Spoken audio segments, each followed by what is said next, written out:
بسم اللہ الرحمن الرحیم.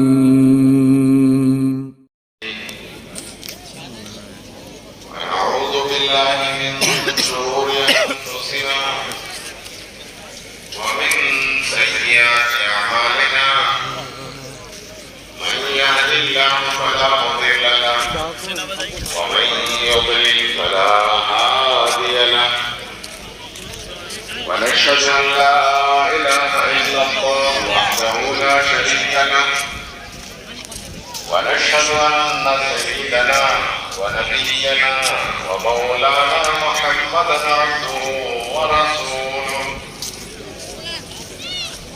أرسله بالحق بشيرا ونذيرا وداعيا إلى الله بإذنه وسراجا منيرا.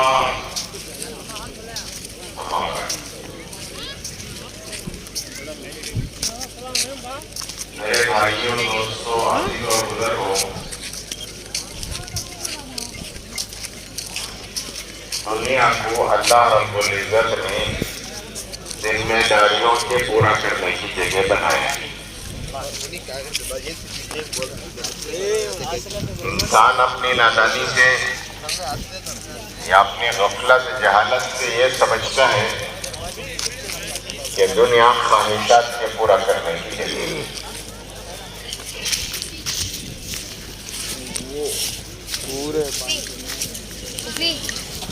ایمان والے کی خواہش کو اللہ پاک پوری کریں گے. کہاں پوری کریں گے؟ جی بولو. آخرت میں پوری کریں گے، جنت میں پوری کریں گے.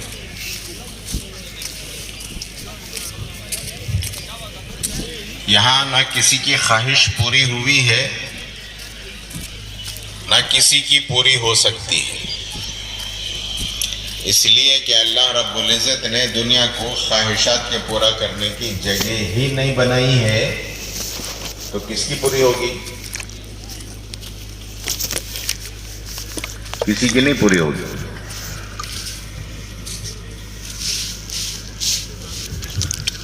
ایک شاعر کہتا ہے، ہزاروں خواہشیں ایسی کہ ہر خواہش پہ دم نکلے.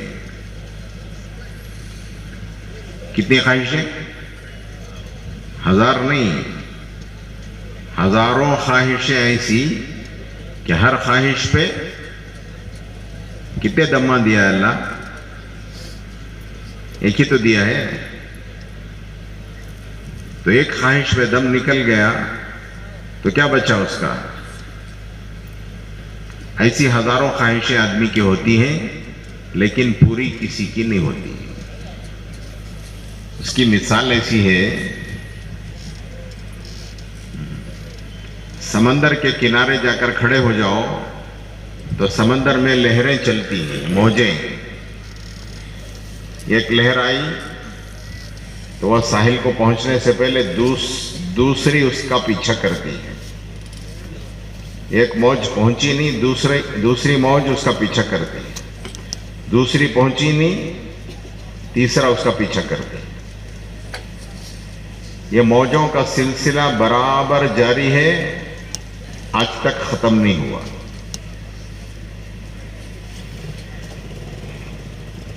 بعض لہریں ایسی اٹھتی ہیں سمندر میں، جو کشتیاں چلتی ہیں، جو پانی کے جہاز چلتے ہیں، خدا نخواستہ درمیان میں اگر طوفان آ جائے تو لہریں جو اٹھتی ہیں، موجیں جو اٹھتی ہیں، وہ ایسی اٹھتی ہیں جیسے پہاڑ ہیں. پہاڑوں کی طرح موجیں اٹھتی ہیں. سفر کرنے والے کشتی کے ملا یہ دیکھتے ہیں کہ ابھی میری کشتی ڈوبے گی، پھر وہ موج یوں آ کے وہ کشتی کو ڈاواں ڈول کر کے پھر چلے جاتی ہے.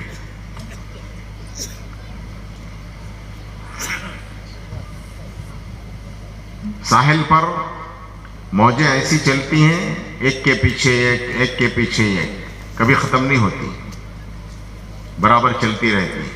آج بھی چل رہی ہیں، جب تک سمندر ہے اس وقت تک چلتی رہی. ایک نوجوان بولیا کرتے، مولوی صاحب سمندر میں کیا موجیں اٹھیں گی، اس سے زیادہ موجیں ہمارے دل میں خواہشات کی اٹھتی ہیں. جس طرح وہ موجیں ختم نہیں ہوتی، اس طرح انسان کے خواہشات بھی، بولو، انسان کے خواہشات بھی ختم نہیں ہوتی.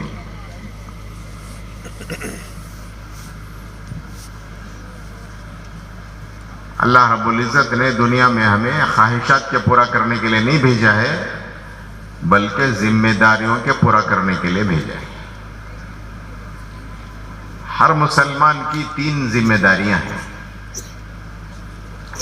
چاہے وہ کالا ہو، گورا ہو، شہری ہو، دیہاتی ہو، امیر ہو یا غریب ہو، پڑھا لکھا ہو یا ان پڑھ ہو، افریقہ کے جنگل میں رہنے والا ہو یا امریکہ کے محل میں رہنے والا ہو، کہیں کا ہو، مسلمان ہے، چاہے وہ مرد ہو یا عورت ہو، اس کی 3 ذمہ داریاں ہیں. پہلی ذمہ داری ہر مسلمان کی یہ ہے کہ اپنی ذاتی زندگی دیندار بنائے.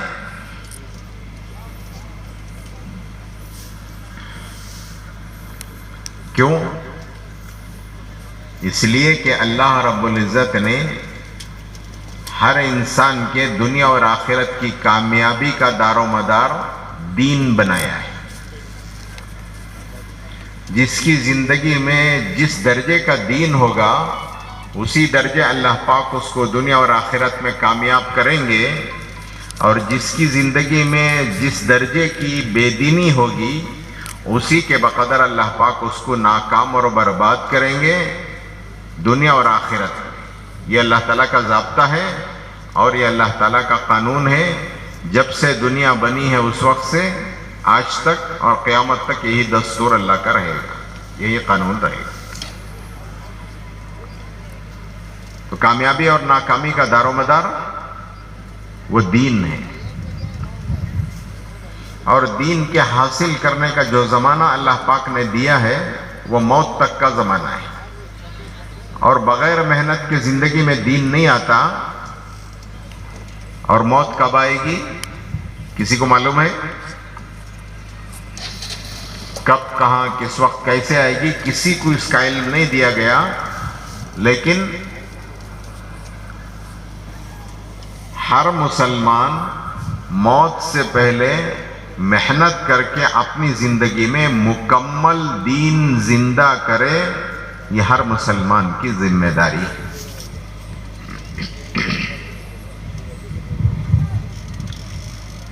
دین وہ ایک مکمل طریقہ زندگی ہے. کلمہ، نماز، حج، روزہ، زکوٰۃ یہ دین کے ارکان ہیں، یہ فرائض ہیں. مکمل دین وہ 5 شعبوں میں پھیلا ہوا ہے. علماء فرماتے ہیں کہ دین کے 5 شعبے ہیں: ایمانیات، عبادات، معاشرت، معاملات اور اخلاقیات. کلمہ، نماز، روزہ، زکوٰۃ، حج یہ سب دین کے ارکان ہیں، یہ عبادات ہیں. لیکن مکمل دین یہ 5 شعبوں میں پھیلا ہوا ہے.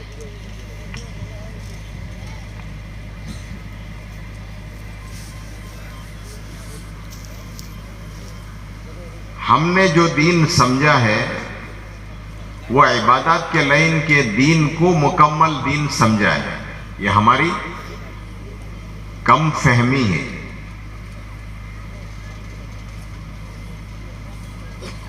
دین سمجھنا اور دین جاننا، پھر اس پر عمل کرنا، یہ ہماری ذمہ داری ہے. مولانا ابراہیم صاحب دامت برکاتہم ہمارے بڑے بزرگوں میں سے ہیں. وہ فرماتے ہیں دین کے قسمیں ہیں. ایک دین ہے عادت کا دین ہے. جس کو جو کرتا دیکھا وہ کرنے لگ گئے، دین سمجھ کے کرنے لگ گئے. انہیں جو بھی کرے، اس لیے کہ مسلمان ہے، وہ جو کر رہا ہے وہ دین سمجھ کے یہ بھی کرنے لگ جاتا ہے. جیسے مثال کے طور پر گھر میں بچہ ہوتا ہے تو ماں کو جو کرتے دیکھتا ہے وہ بچہ کرنے لگتا ہے. ماں اگر نماز پڑھ رہی ہے تو یہ بھی نماز پڑھتا ہے، وہ ذکر کر رہی ہے، تسبیح پڑھ رہی ہے تو یہ بھی ذکر کرنے لگتا ہے، یہ بھی تسبیح پڑھنے لگتا ہے. وہ دعا کر رہی ہے تو یہ ننھا سا بچہ یہ بھی دعا کرنے لگتا ہے. دیکھا دیکھی، جو دیکھا وہ کرنے لگ گیا. ایک عادت بنی ہوئی ہے، جو دیکھا وہ کر رہا ہے.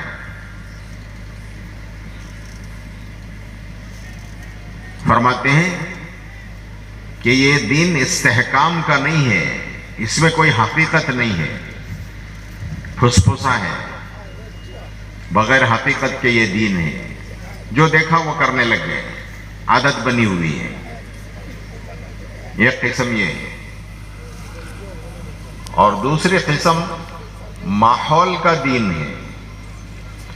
جب تک ماحول ہے آدمی دین پر چل رہا ہے، ماحول ختم تو دین بھی اس کا ختم. اس کی مثال یہ ہے کہ ابھی رمضان کا مہینہ آنے والا ہے. آج رجب کی 13 تاریخ ہو گئی. رجب کا مہینہ شروع ہوتا تھا تو حضور اکرم صلی اللہ علیہ وسلم دعا مانگتے تھے، اللہم بارک لنا فی رجب و شعبان و بلغنا رمضان. یہ مسنون دعاؤں میں سے.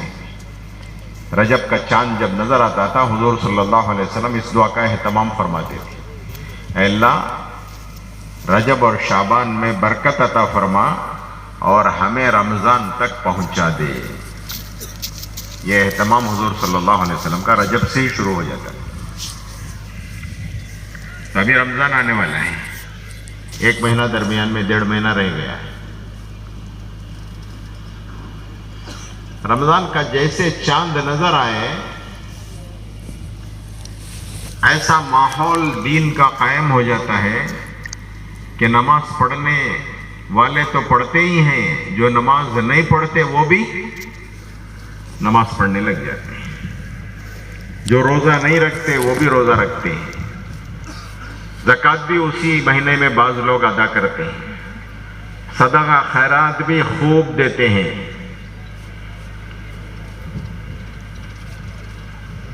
ایک دین کا ماحول قائم ہو جاتا ہے. ایسا ماحول قائم ہوتا ہے جیسے چاند نظر آئے تو تراویح شروع ہوئی عشاء میں تو پوری مسجد بھری ہوئی ہے ماشاءاللہ. تبلیغ والے گشت کر کے ایک ایک کی خوشامد اور منت اور سماجت کر کے اتنوں کو مسجد کو نہیں لا سکتے. اللہ کی رحمت کا ایک جھونکا مسجدیں بھر جاتی ہیں، مسجدیں آباد ہو جاتی ہیں. نماز میں آئے ہوئے مصلی فجر کی نماز کے بعد وہ کوئی قرآن پڑھ رہا ہے، کوئی تسبیح پڑھ رہا ہے، کوئی جو ہے دعا کر رہا ہے، یہاں تک کہ سورج طلوع ہو جاتا ہے اور سورج طلوع ہونے کے بعد بھی بیٹھے رہتے ہیں. پھر اشراق بھی پڑھتے ہیں. کبھی کبھی بعض لوگ وہیں تھوڑی دیر آرام کر کے اپنے کام پہ چلے جاتے ہیں. مسجدیں آباد، اعمال سے آباد، کوئی وقت مسجد خالی نہیں ہے. قیلولہ کا وقت ہے، ظہر کی نماز پڑھے، تھوڑی دیر تلاوت کی تو تھوڑی دیر وہیں قیلولہ بھی کر لیا. جماعتیں محنت کر کے مسلمانوں کو اتنے اللہ کے گھر نہیں لا سکتے جتنے اللہ کی رحمت کا ایک جھونکا رمضان کا وہ مسجدوں کو بھر دیتا ہے. پرانے نمازی پیچھے، رمضان کے نمازی جی دیکھے ہوں گے آپ لوگ.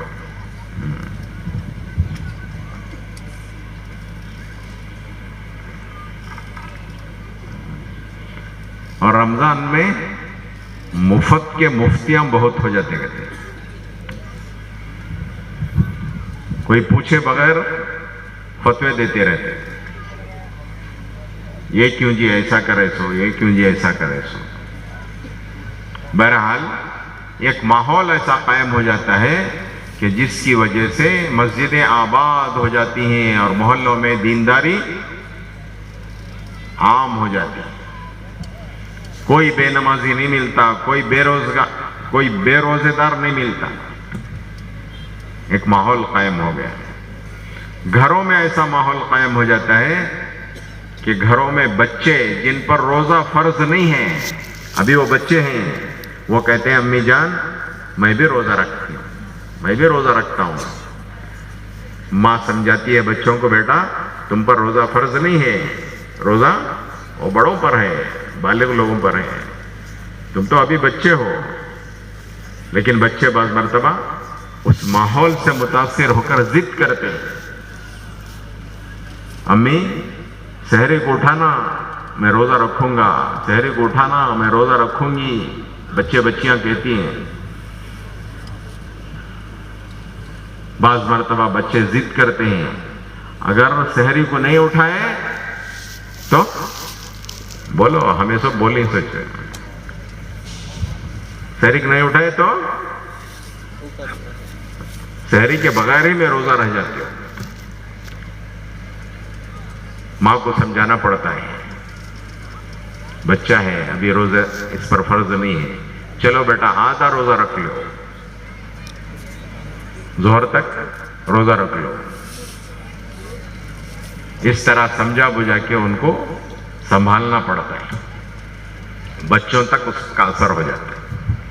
ایسا ماحول بنا ہوا ہے.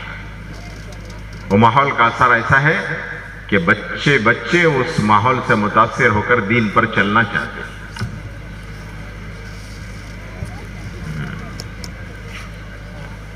عید کا چاند نظر آیا, ماشاءاللہ. ابھی 30 روزے نہیں ہوئے. کتنے روزے ہوئے؟ 29 ہوئے. 29 ہوتے ہی مغرب کی نماز پڑھ کے سنتیں پڑھتے کی نہیں کی, فوراً جا کو چاند نظر آئے کیا دیکھتے ہیں. چاند نظر آ گیا تو ماشاءاللہ خوشی کی لہر دوڑ جاتی. پھر عیدگاہ میں عید کی نماز کے لیے جمع ہونے کے بعد سلام پھیرے عید کی نماز کے بعد, تو ماشاءاللہ پھر اس کے بعد آئندہ سال انتظار کرتے ہیں مسجد جانے کا. اللہ ماشاءاللہ کوئی جمعہ پڑھ لے, ورنہ رمضان سے سلام کر کے بھیج دیتے. کیا ہوا؟ ماحول ختم ہو گیا. جیسے ہی ماحول ختم ایسے ان کا دین بھی ختم ہو گیا.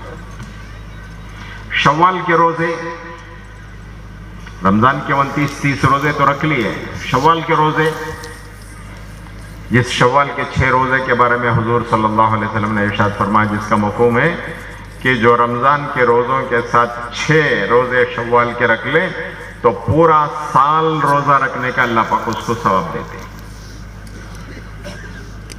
کتنے لوگ رکھتے ہیں؟ اللہ ماشاءاللہ جو دیندار ہیں, جو تقوی والے پرہیزگار لوگ ہیں, وہ لوگ شوال کے روزے رہتے ہیں, ورنہ عام طور سے رمضان کے روزوں سے اکتفا ہو جاتا ہے. اس کو کہتے ہیں ماحول کا دین. جب تک ماحول ہے اس وقت تک آدمی دین پہ چل رہا ہے, ماحول ختم تو اس کا دین بھی ختم ہو جاتا ہے. یہ بھی پھسا ہے, اس میں بھی استحکام نہیں ہے, اس میں بھی کوئی حقیقت نہیں ہے, بے جان ہے. تیسری قسم دین کی, تیسری قسم جذبے کا دین ہے, شوق کا دین ہے. جب تک آدمی کے اندر جذبہ ہے, شوق ہے, اس وقت تک آدمی دین پر چل رہا ہے. شوق ختم, جذبہ ختم تو اس کا دین بھی ختم ہو جاتا ہے. اس کی مثال مالدار ہیں، اللہ پاک نے مال دیا ہے، صاحب حیثیت ہیں، اللہ پاک نے مال سے نوازا ہے اور مال کی زکوٰۃ ادا کرتے ہیں، اور مالداروں پر حج بھی فرض ہے تو حج بھی کرتے ہیں۔ ماشاءاللہ یہ دو فریضے ایسے ہیں جو مالداروں پر ہیں، زکوٰۃ اور حج۔ حج مالداروں پر کتنی مرتبہ فرض ہیں؟ جی بولو، حج مالداروں پر کتنی مرتبہ فرض ہیں؟ جی کتنی بار؟ زندگی میں ایک بار فرض ہے، لیکن زکوٰۃ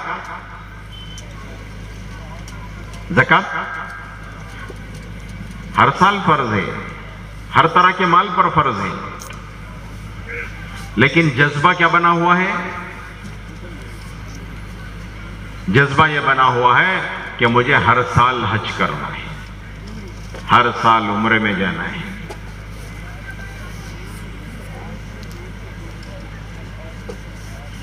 جو فریضہ ہر سال کا ہے اس کو ہر سال پورا کرنے کا اتنا فکر نہیں ہے، جو فریضہ زندگی میں ایک بار ہے اس کو ہر سال پورا کرنے کا فکر ہے۔ ہم منع نہیں کرتے، جائیں، لیکن سیکھ کے جائیں۔ مولانا ابراہیم صاحب دامت برکاتہ ارشاد فرماتے ہیں، یہ عبادت حج زندگی میں ایک بار فرض ہے، اس زندگی میں ایک بار کے فریضے کو ہر سال ادا کرنے کے فکر میں لوگ پہنچ جاتے ہیں۔ فرماتے ہیں جتنی جہالت حج میں دیکھی جاتی ہے اس سے زیادہ کسی عبادت میں نہیں دیکھی جاتی۔ کیوں؟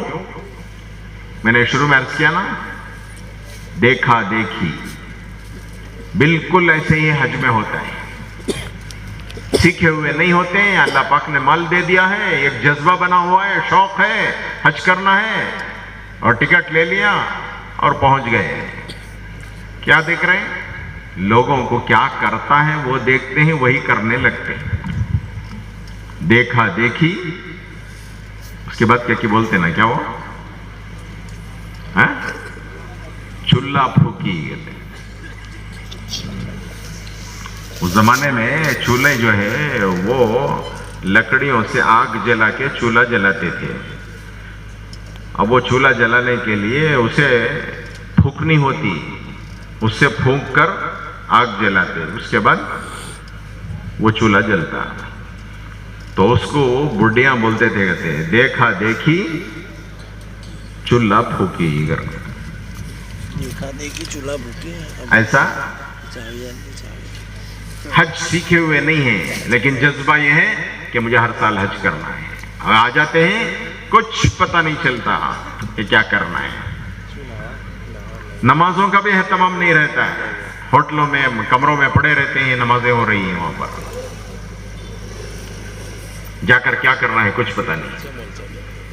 ہم خود ابھی آتے ہوئے میں کہہ رہا تھا کہ یہاں کے جلال صاحب تھے کڑپوی، جو یہاں سبل السلام مدرسے کے وہ ذمہ دار تھے، وہ حج میں آئے تھے، تو ہم بھی اس سال حج میں گئے تھے۔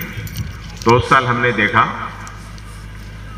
کہ مسجد حرام کے جو دروازے ہیں، کعبۃ اللہ کے دروازے، جو مسجد ہے، مسجد کے باہر دروازے لگے ہوئے تھے، بڑے بڑے دروازے۔ اب تو اس کی توسیع ہو گئی ہے، دروازے اب تو بدل گئے ہیں۔ اس وقت میں جو دروازے تھے اس میں بڑی بڑی کنڈیاں لگی ہوئی تھی، کڑے، رنگر۔ ایک آدمی داخل ہوا اس دروازے سے، داخل ہوتے ہیں اس نے کنڈی ہلائی، کنڈی ہلا کے وہ داخل ہوا۔ تو دوسرا آیا، اس نے بھی کنڈی ہلائی، تو تیسرا آیا، اس نے بھی ہلایا۔ ہم دیکھتے کھڑے رہ گئے کہ آخر یہ لوگ کیا کرنا چاہتے ہیں۔ پہلا جانے والا پتہ نہیں کیا نیت سے اور کیا وہ اس کی سمجھ میں آیا، وہ ہلا کے چلا گیا۔ دوسرا، تیسرا، چوتھا، وہ بھی ہلا ہلا کے جا رہا ہے۔ کیا مطلب ہے؟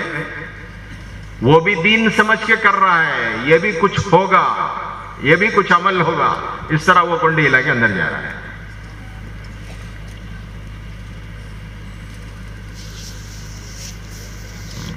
عید کی نماز سال میں 2 مرتبہ پڑھتے ہیں نہیں جی؟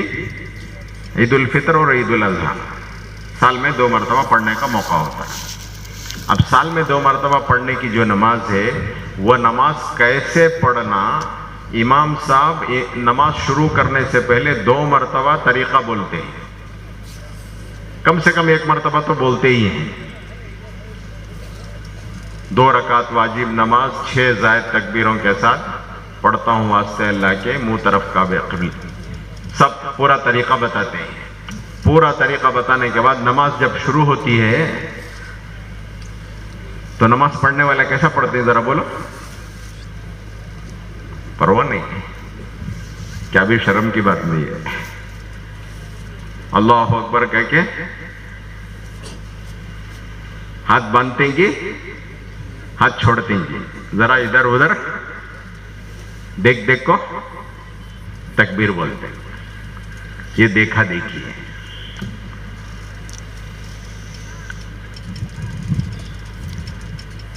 یہ جذبے والا دین ہے. جب تک مالداروں کے اندر یہ جذبہ ہے کہ وہ جذبہ پورا کرنے کے لیے جا رہے ہیں.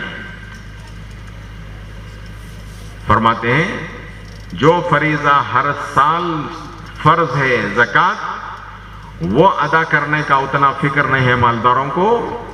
جو فریضہ زندگی میں ایک بار ہے اس کو ہر سال پورا کرنے کا فکر لگا ہوا ہے. فرماتے ہیں کہ اگر سارے مالدار اپنی زکوٰۃ کا حساب لگا کے زکوٰۃ ادا کر دیں تو دنیا میں کوئی غریب نہیں رہے گا، کوئی ضرورت مند نہیں رہے گا. اللہ کا نظام ہے کہ مالداروں سے وصول کرو اور غریبوں میں اس کو تقسیم کرو. زکوٰۃ مالداروں کی ضرورت ہے، غریبوں کی ضرورت نہیں ہے. اگر کوئی مالدار یہ سمجھے کہ یہ غریب کی ضرورت ہے تو حدیث میں آتا ہے کہ اس مالدار کے دل میں کبر پیدا ہوگا. یہ غریب کی ضرورت نہیں ہے، یہ اللہ کا حق ہے. اللہ اپنا حق مالداروں سے لے کر غریبوں میں ادا کرواتے ہیں. ایک زمانہ امت میں ایسا بھی گزرا ہے کہ مالدار اپنی زکوٰۃ لے کر تلاش کرتے تھے کہ کوئی مستحق ملے اس کو ہم اپنی زکوٰۃ ادا کریں، تو کوئی ملتا نہیں تھا. ایسا زمانہ بھی اس امت میں گزرا ہے. تو میں نے عرض کیا میرے دوست بزرگوں، یہ جذبے والا دین ہے اور یہ شوق والا دین ہے. جب تک جذبہ ہے اس وقت تک آدمی عمل کرتا ہے، جذبہ ختم تو اس کا دین بھی ختم ہو جاتا ہے. پھر کون سا دین؟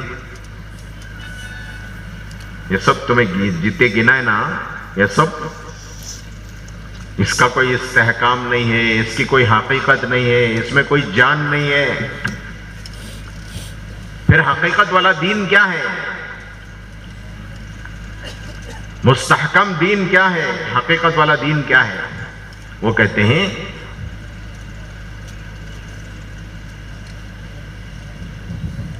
حکم والا دین اور طریقے والا دین ہے. یہ اصل دین ہے اور یہ حقیقت والا دین ہے جو حکم والا ہے اور طریقے والا ہے. اللہ پاک نے ہمیں ایمان والا بنایا اور ہم سب نے کلمہ پڑھا لا الہ الا اللہ محمد الرسول اللہ. ہم کلمے والے ہیں، ہم ایمان والے ہیں. ہم نے اللہ سے ایک عہد کیا ہے، ہم نے اللہ سے ایک اگریمنٹ کیا ہے، ایک عہد کیا ہے.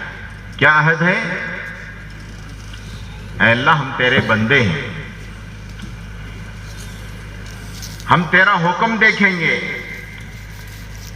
اے اللہ ہم تیرے نبی کے امتی ہیں، ہم تیرے نبی کا طریقہ دیکھیں گے. حکم کس کا؟ بولو، حکم کس کا؟ حکم اللہ کا. طریقہ کس کا؟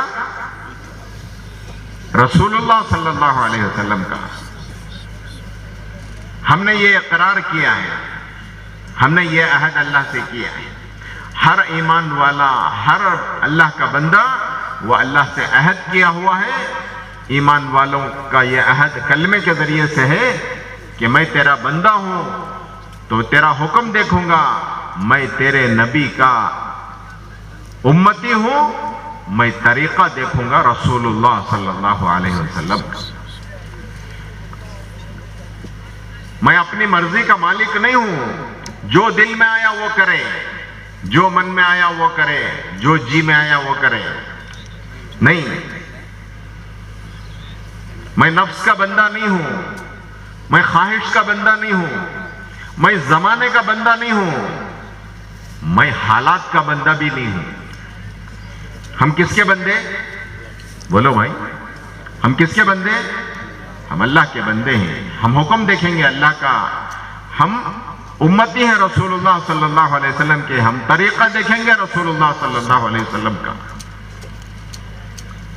اس پر چلنے والے کو مسلمان کہتے ہیں. مسلمان کسے کہتے ہیں؟ گوشت کھانے والے کو. ان کے بولے کہتے ہیں ہم بڑے کا کھاکو بڑے مسلمان حضرت کرو. یہ مسلمان کی تعریف ہے؟ مسلمان تو ایک عہد کیا ہوا ہے اپنے اللہ سے، ایک اگریمنٹ اس کا کیا ہے، اس نے کیا ہے اپنے اللہ سے کہ میں تیرا بندہ ہوں، میں تیرا غلام ہوں، تیرا حکم دیکھ کے چلوں گا، میں نبی کا امتی ہوں، میں طریقہ دیکھوں گا رسول اللہ صلی اللہ علیہ وسلم کا. انشاءاللہ عصر کی نماز کے بعد آج نکاح ہوں گے. دیکھو نوجوانوں کے چہرے پر ایک لہر دوڑ گئی، سب ہنستے ہوئے چہرے نظر آ رہے ہیں. نکاح کا لفظ ایسا ہے ماشاءاللہ بوڑھا بھی جوان ہو جاتا ہے.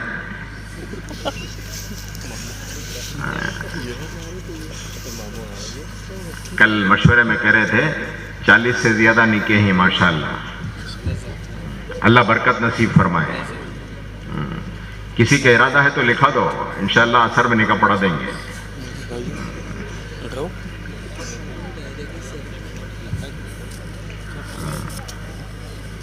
نکاح میں قاضی صاحب خطبہ نکاح پڑھتے ہیں. کیا پڑھتے ہیں؟ خطبہ نکاح پڑھتے ہیں. اس کے بعد قرآن کی آیتیں پڑھتے ہیں، اس کے بعد حدیثیں پڑھتے ہیں. یہ سب پڑھنے کے بعد دولہے میاں سے کہتے ہیں ذرا غور سے سنو، فلاں کی بیٹی اتنے مہر میں فلاں وکیل یہ گواہوں کے ساتھ میں نے تمہارا نکاح کر دیا اور تمہارا جوڑا باندھ دیا. کیا تم نے؟ بولو پرواہ نہیں، کسے قبول کرنا ہے؟ کیا تم نے قبول کیا؟ تو دولہا کیا کہتا ہے؟ کیا کہتا ہے؟ الحمدللہ میں نے قبول کیا. تو حضرت جی نور اللہ مرقدہ ارشاد فرماتے تھے کہ بھائی نعمت ملنے کے بعد الحمدللہ کہتے، تم نے قبول ہی نہیں کیا. قبول کرنے سے پہلے یہ الحمدللہ کون سا ہے؟ درست کرتے تھے حضرت جی رحمۃ اللہ علیہ. تو پہلے قبول تو کرو، پھر نعمت حاصل کرنے کے بعد پھر الحمدللہ کہو، یہ کہتے تھے. تو آج قبول کرنے والے پہلے کیا کہیں گے؟ پہلے قبول کریں گے، اس کے بعد الحمدللہ بولیں گے. ٹھیک ہے نا انشاءاللہ؟ ارے سب بولتے ہیں انشاءاللہ. سب کا ارادہ ہے کیا؟ تو ایک ہو گئے تو دوسری بھی کرو. ماشاءاللہ خوشی کی لہر دوڑ گئی. دیکھو ماشاءاللہ اتنا لمبا چوڑا قاضی صاحب خطبہ نکاح پڑھ کے اور قرآن کی آیتیں پڑھ کے حدیثیں پڑھ کے یہ سب بول کے قبول کراتے ہیں. دولہے میاں کیا بولتے ہیں؟ صرف 2 بول بولتے ہیں. سب کچھ پڑھے سو کون نہ ہے؟ قاضی صاحب. دولہے میاں بولے سو صرف 2 بول، میں نے قبول کیا الحمدللہ. اب اتنا بول کے حق جتاتے ہیں. کون؟ دولہے میاں. کیا حق جتاتے ہیں؟ جسے میں قبول کیا نا وہ کون ہے؟ کون ہے؟ وہ دلہن میری ہے. اب تک کسی کی تھی، وہ بیٹی تھی، بہن تھی، جو بھی تھی، اب وہ کیا ہے؟ میری ہے. حالانکہ اس کے ماں باپ نے اس کو 18 19 20 سال اس کے پرورش کی، اس کی تربیت کی، اس کو اپنے گھر میں رکھا، پالا پوسا، پروان چڑھایا، پھر اس کے بعد اس کے حوالے کیا. اب یہ حوالے ہوتے ہی، قبول کرتے ہی 2 بول بول کے کہتا ہے کہ انہیں میری ہے. اب حق ایسے جتاتا ہے گویا اس نے ہی اس کو جنم دیا ہے، اس نے ہی اس کو بنایا ہے. اس کی کوئی چیز اس نے نہیں بنائی. دولہے میاں دلہن کی کوئی چیز بنائے؟ کوئی چیز نہیں بنائی. نہ ہاتھ بنائے، نہ پیر بنائے، نہ آنکھ بنایا، کچھ نہیں بنایا. سب کچھ کس نے بنایا؟ اللہ نے بنایا. لیکن یہ 2 بول بول کے کہتا ہے کہ اب سے میری مان کے چلے گی. یہاں تک کہ اپنے ماں باپ کے گھر جانا ہے تو بھی بولو پرواہ نہیں. ہمیں سب بولیں سچ. اماں بابا کے گھر کو جانا کا تو بھی میری اجازت کے بغیر نہیں جا سکتے. حالانکہ جس گھر میں 18 20 سال وہ بچی پڑی پلی اور وہاں پرورش پائی، ان کے ماں باپ ان کے گھر جانا تو بھی یہ کہتا ہے کہ میری اجازت کے بغیر نہیں جا سکتے. اتنا اپنا حق جتاتا ہے. 2 بول بول کے اپنا حق اتنا جتاتا ہے. میرے بھائیوں، دوستوں، بزرگوں، ہم سب کو کس نے بنایا؟ سر کے بال سے لے کر پیر کے ناخن تک کس نے بنایا؟ اللہ نے بنایا. ہماری آنکھیں اللہ نے بنائی، ہماری زبان اللہ نے بنائی، ہمارے ہاتھ پیر اللہ نے بنائے، ہمارا دماغ اللہ نے بنایا. سب کچھ اللہ نے بنایا. کیا اس کا کوئی حق ہم پر نہیں ہے؟ جس اللہ نے ہمارا سب کچھ بنایا اس پر ہمارا کوئی حق نہیں ہے کہ ہم اپنی مرضی کے مالک ہو گئے؟ جدھر چاہے ادھر چلو، جو چاہے وہ کرو، جو چاہے وہ بولو، جو چاہے وہ پکڑو.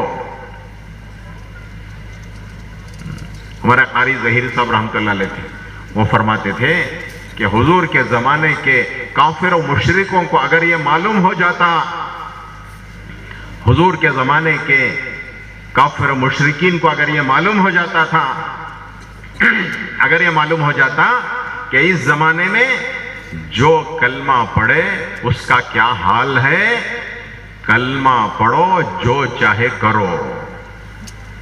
آج کے زمانے میں یہی ہے، کلمہ پڑھو جو چاہے کرو. اگر یہ معلوم ہو جاتا کفار و مشرکین حضور کے زمانے کے، تو سب کے سب کلمہ پڑھ لیتے. ہم اپنی مرضی کی مالک تھوڑی ہیں.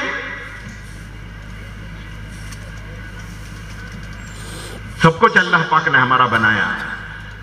سر کے بال سے لے کر پیر کے ناخن تک اللہ کا دیا ہوا ہے، اللہ کا بنایا ہوا ہے. ہمارے خالق و مالک اللہ ہیں. کہ اللہ کا ہم پر کوئی حق نہیں ہے؟ جز پر اللہ کا حکم ہے، جز پر اللہ کا حق ہے. یہ آنکھیں اللہ نے بنائی. اللہ پاک دیکھنا چاہتے ہیں کہ یہ آنکھیں میری مرضی پہ استعمال ہوتی ہیں یا اپنی مرضی پہ استعمال ہوتی ہیں.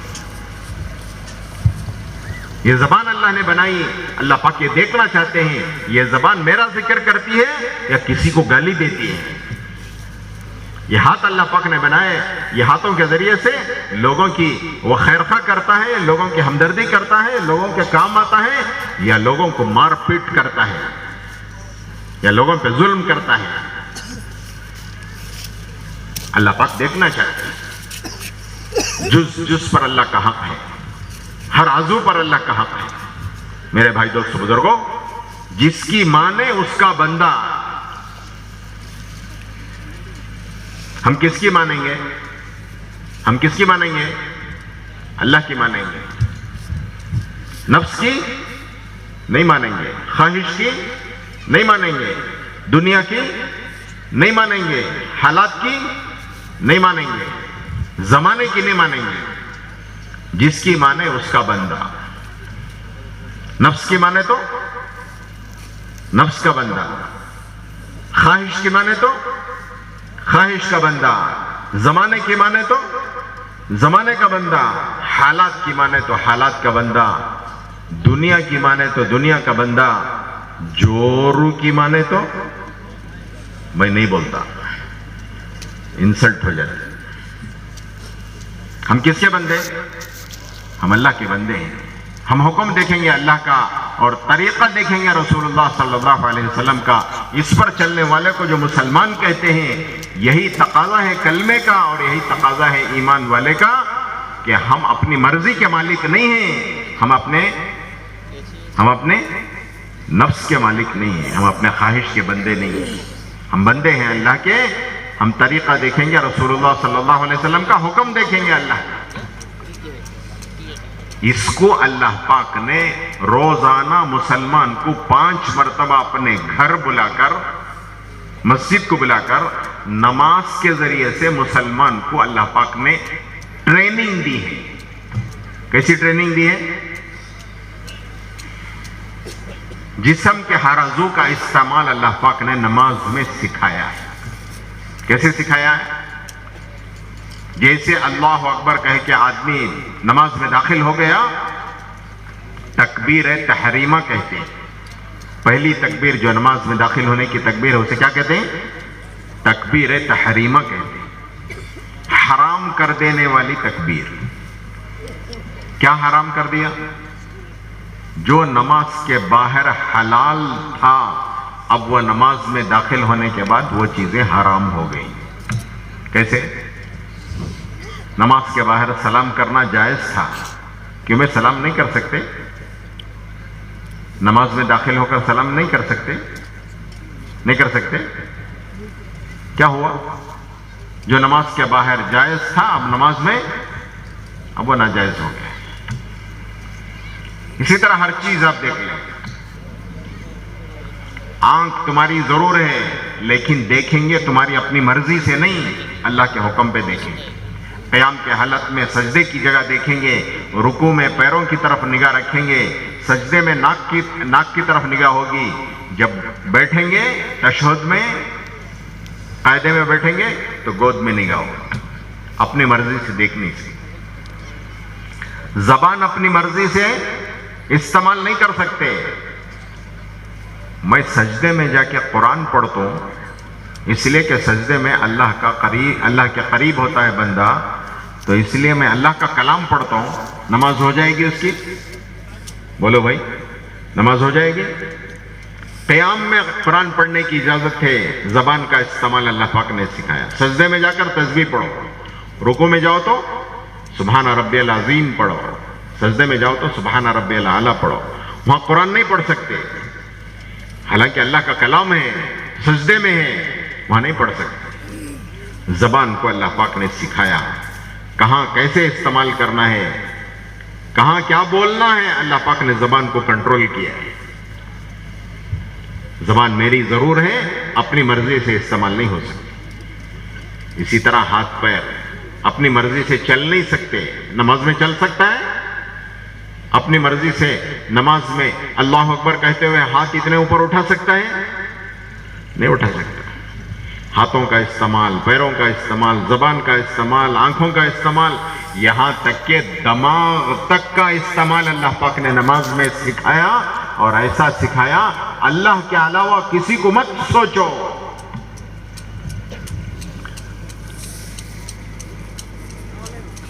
عبادت ایسی کرو گویا تم اللہ کو دیکھ رہے ہو. یہ احسان کا درجہ ہے. اگر یہ درجہ نصیب نہیں ہے تو کم از کم اتنا تصور کرو کہ اللہ مجھے دیکھ رہا ہے. اس کے علاوہ تیسرا کوئی درجہ ہی نہیں ہے عبادت. میں اللہ کو دیکھ رہا ہوں، اس درجے کے اس کیفیت کے ساتھ نماز پڑھو. اگر یہ درجہ نصیب نہیں ہے تو کم از کم اتنا تصور کرو کہ اللہ مجھے دیکھ رہا ہے. یہ اللہ کا دھیان ہے. فرمایا یہ سب نماز میں جو عمل کر لے گا نماز کے باہر والی زندگی اس کی درست ہو جائے گی. اسی لیے کہتے ہیں کہ جس کی نماز درست ہو گئی اس کی زندگی درست ہو گئی, جس کی نماز بگڑ گئی اس کی زندگی بگڑ گئی. زندگی کا سدھار اللہ پاک نے نماز میں رکھا ہے. صرف اتنا ہی نہیں, آگے ایک اور قدم ہے کہ جو کچھ ہمیں مانگنا ہے وہ نماز کے ذریعے سے اللہ سے مانگنا ہمیں آ جائے. اللہ کے خزانے میں کسی چیز کی کمی نہیں ہے. اللہ کے خزانے لامحدود ہیں, بے انتہا ہیں. اللہ کے خزانوں میں کوئی چیز کی کمی نہیں ہے. سب کے خزانے اللہ کے پاس ہیں. رزق کے خزانے اللہ کے پاس, عزت کے خزانے اللہ کے پاس, کامیابی کے خزانے اللہ کے پاس, سکون اطمینان چین کے خزانے اللہ کے پاس, طاقت اور قوت کے خزانے اللہ کے پاس. ہر چیز کا خزانہ اللہ کے پاس ہے اور بے انتہا ہے, لامحدود ہے.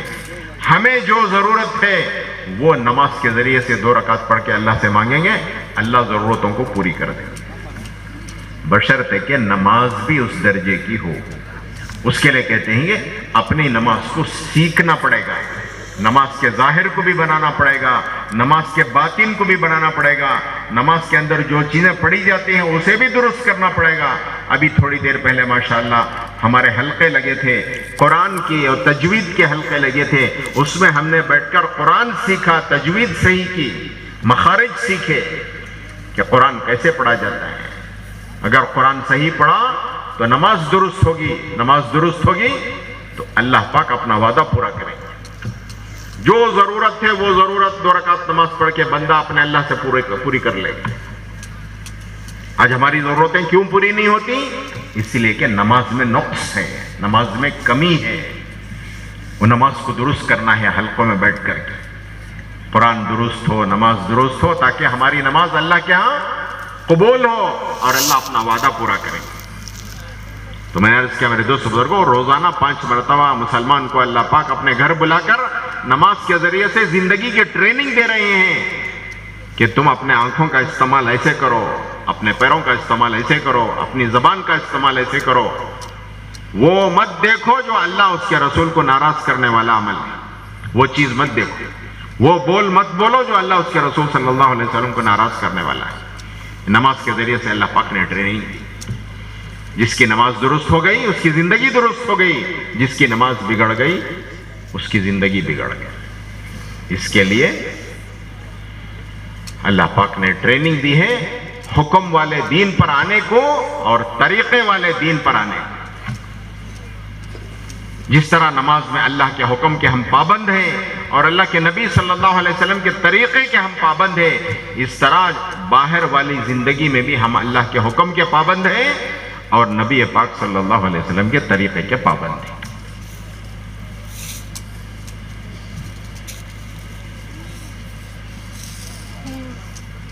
یہ ہمیں سیکھنا ہماری ذمہ داری ہے. پہلی ذمہ داری کیا ہے؟ اپنی ذاتی زندگی دیندار بنائے, یہ ہماری ذمہ داری ہے. میں نے عرض کیا ایمانیات, عبادات, معاشرت, معاملات, اخلاقیات, یہ 5 شعبوں میں دین زندہ کریں گے تو مکمل دین پر چلنے کی اللہ پاک کی طرف سے توفیق ملے گی. نماز, روزہ, حج, زکوٰۃ اور روزہ یہ سب عبادت کے لین کا دین ہے. اس سے آگے کا دین معاشرت کا دین ہے, رہن سہن کا دین ہے. رہن سہن کا دین کا کیا مطلب؟ چہرہ, لباس وہ اسلامی.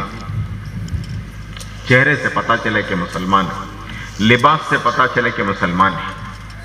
اللہ معاف فرمائے, کلمہ تو پڑھ لیا ہم نے لیکن معاشرت غیروں کی اختیار کر کے ہم دعویٰ کرتے ہیں ہم حضور کے امتی.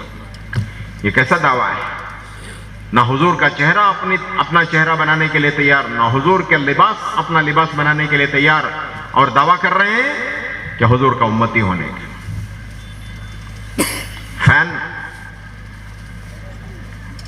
بولتے نہیں, میں فلاں کا فین ہوں، میں فلاں کا فین ہوں. اللہ معاف فرمائے، اللہ پاک نے ہمیں یعنی اس امت کو اللہ پاک نے بہترین نمونے دیے.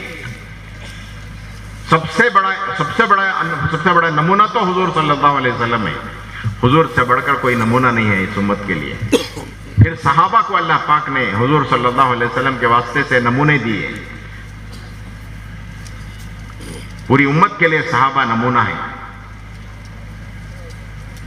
صحابہ میں جو تاجر ہیں وہ ہماری اس امت کے تاجروں کے لیے وہ نمونہ ہیں.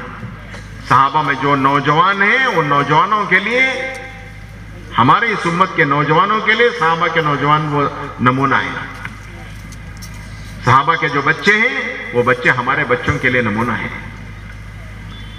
صحابہ کی جو عورتیں ہیں وہ عورتیں ہماری عورتوں کے لیے نمونہ ہیں. بہترین نمونے اللہ پاک نے دیے. لیکن بدقسمتی سے امت کس کو نمونہ بنائے ہوئے ہیں ہم جانتے ہیں. ناچنے گانے والوں کو اس امت نے نمونہ بنایا ہے.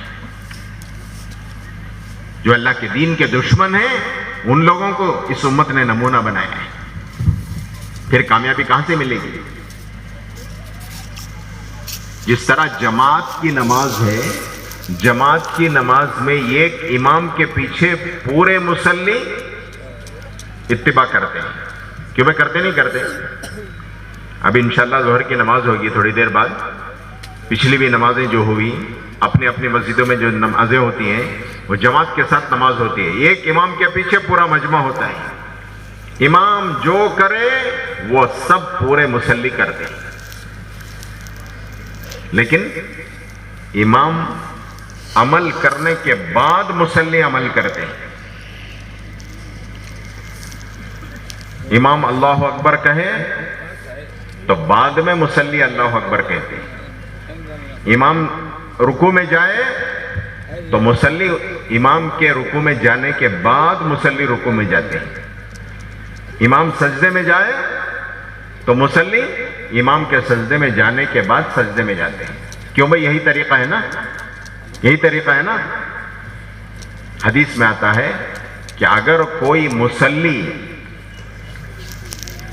امام سے پہلے عمل کر لے، امام رکوع میں جانے سے پہلے یہ رکوع میں چلا جائے، امام سجدے میں جانے سے پہلے یہ سجدے میں چلا جائے، اور امام سجدے سے اٹھنے سے پہلے یہ مصلی سجدے سے پہلے اٹھ جائے، تو حدیث میں آتا ہے ایسا عمل کرنے والا مصلی کل قیامت کے میدان میں اس حال میں اٹھایا جائے گا کہ اس کا سر گدھے کا ہوگا.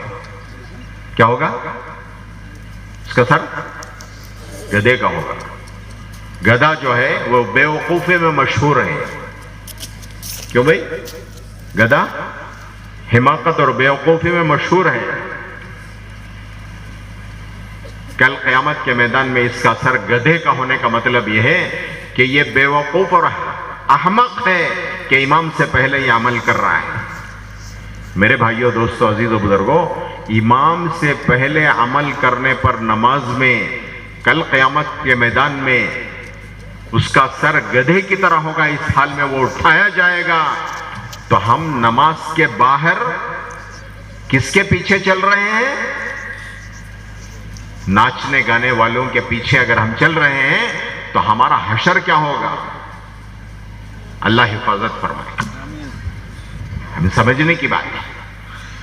تو بہترین نمونے اللہ پاک نے دیے. حضور اکرم صلی اللہ علیہ وسلم صحابہ کے نمونے اللہ پاک نے دیے. بدقسمتی اور بدنصیبی کی بات ہے کہ بہترین نمونوں کو چھوڑ کر یہ امت ناچنے گانے والوں کے پیچھے جا رہی ہے. بال ان کی طرح بنا رہی ہے، کپڑے ان کی طرح پہن رہی ہے، معاشرت ہی ختم ہے. اللہ معاف فرمائے، بعض علاقوں میں 50% سے زیادہ مسلمان ہیں، لیکن مسلمان ہیں یہ نظر نہیں آتے. اس لیے نظر نہیں آتے کہ ان کا معاشرہ مسلمانوں کا نہیں ہے، ان کا معاشرہ اسلامی نہیں ہے. میں ایک بات پوچھتا ہوں، جو درخت ہیں یہاں اطراف ماشاءاللہ خوب درخت ہیں، اگر درخت میں پتے نہ ہوں، ڈالیاں نہ ہوں، تو کوئی آدمی کہہ سکتا ہے یہ کون سا درخت ہے؟ جی کوئی آدمی کہہ سکتا ہے صرف تنا ہے، درخت کا صرف تنا ہے، نہ ڈالیاں ہیں نہ پتے ہیں؟ کوئی کہہ سکتا ہے یہ کون سا درخت ہے؟ دور سے اگر دیکھے تو ایک کھمبے کی طرح نظر آئے گا، اگر اس میں ڈالیاں پتے نہ ہو، قریب جا کر بھی اگر دیکھے تو ڈالیاں اگر پتے نہ ہو تو کوئی پہچان نہیں سکتا کہ یہ کون سا درخت ہے۔ ٹھیک اسی طریقے سے بڑے فرماتے ہیں کہ مسلمان ہے لیکن اس کا چہرہ، نہ اس کے چہرے سے پتہ چل رہا ہے مسلمان ہے، نہ اس کے لباس سے پتہ چل رہا ہے مسلمان ہے۔ اگر داڑھی ٹوپی والے جھبے والے چند بھی نظر آئیں تو ایسے نظر آتے ہیں کہ بہت بڑا مجمع ہے۔ کیوں بھائی بات صحیح ہے؟ صحیح ہے؟ 50% سے زیادہ مسلمان ہیں لیکن معاشرت نہیں ہے اسلامی، جس کی وجہ سے نظر نہیں آتے کہ مسلمان ہے کہ نہیں۔ لوگوں کو شکایت ہوتی ہے، سلام نہیں کرتے بھی انہوں، بولنے والے کون معلوم؟ دیکھنے سے مسلمان ہیں یہ پتہ بھی نہیں چلتا، انہوں شکایت کر رہے ہیں۔ کچھ پتہ تو چلے کہ ہم مسلمان ہیں، سلام کریں۔ تو سلام کے بارے میں آیا افشو السلام، سلام کو پھیلاؤ۔ صرف جاننے والوں کو سلام کرنا یہ قیامت کی علامتوں میں سے علامت ہے۔ یہ میرے جان پہچان کا ہے، صرف اس کو سلام کر رہے ہیں تو یہ قیامت کی علامتوں میں سے ایک علامت ہے۔ نہ جاننے والوں کو بھی سلام کرو۔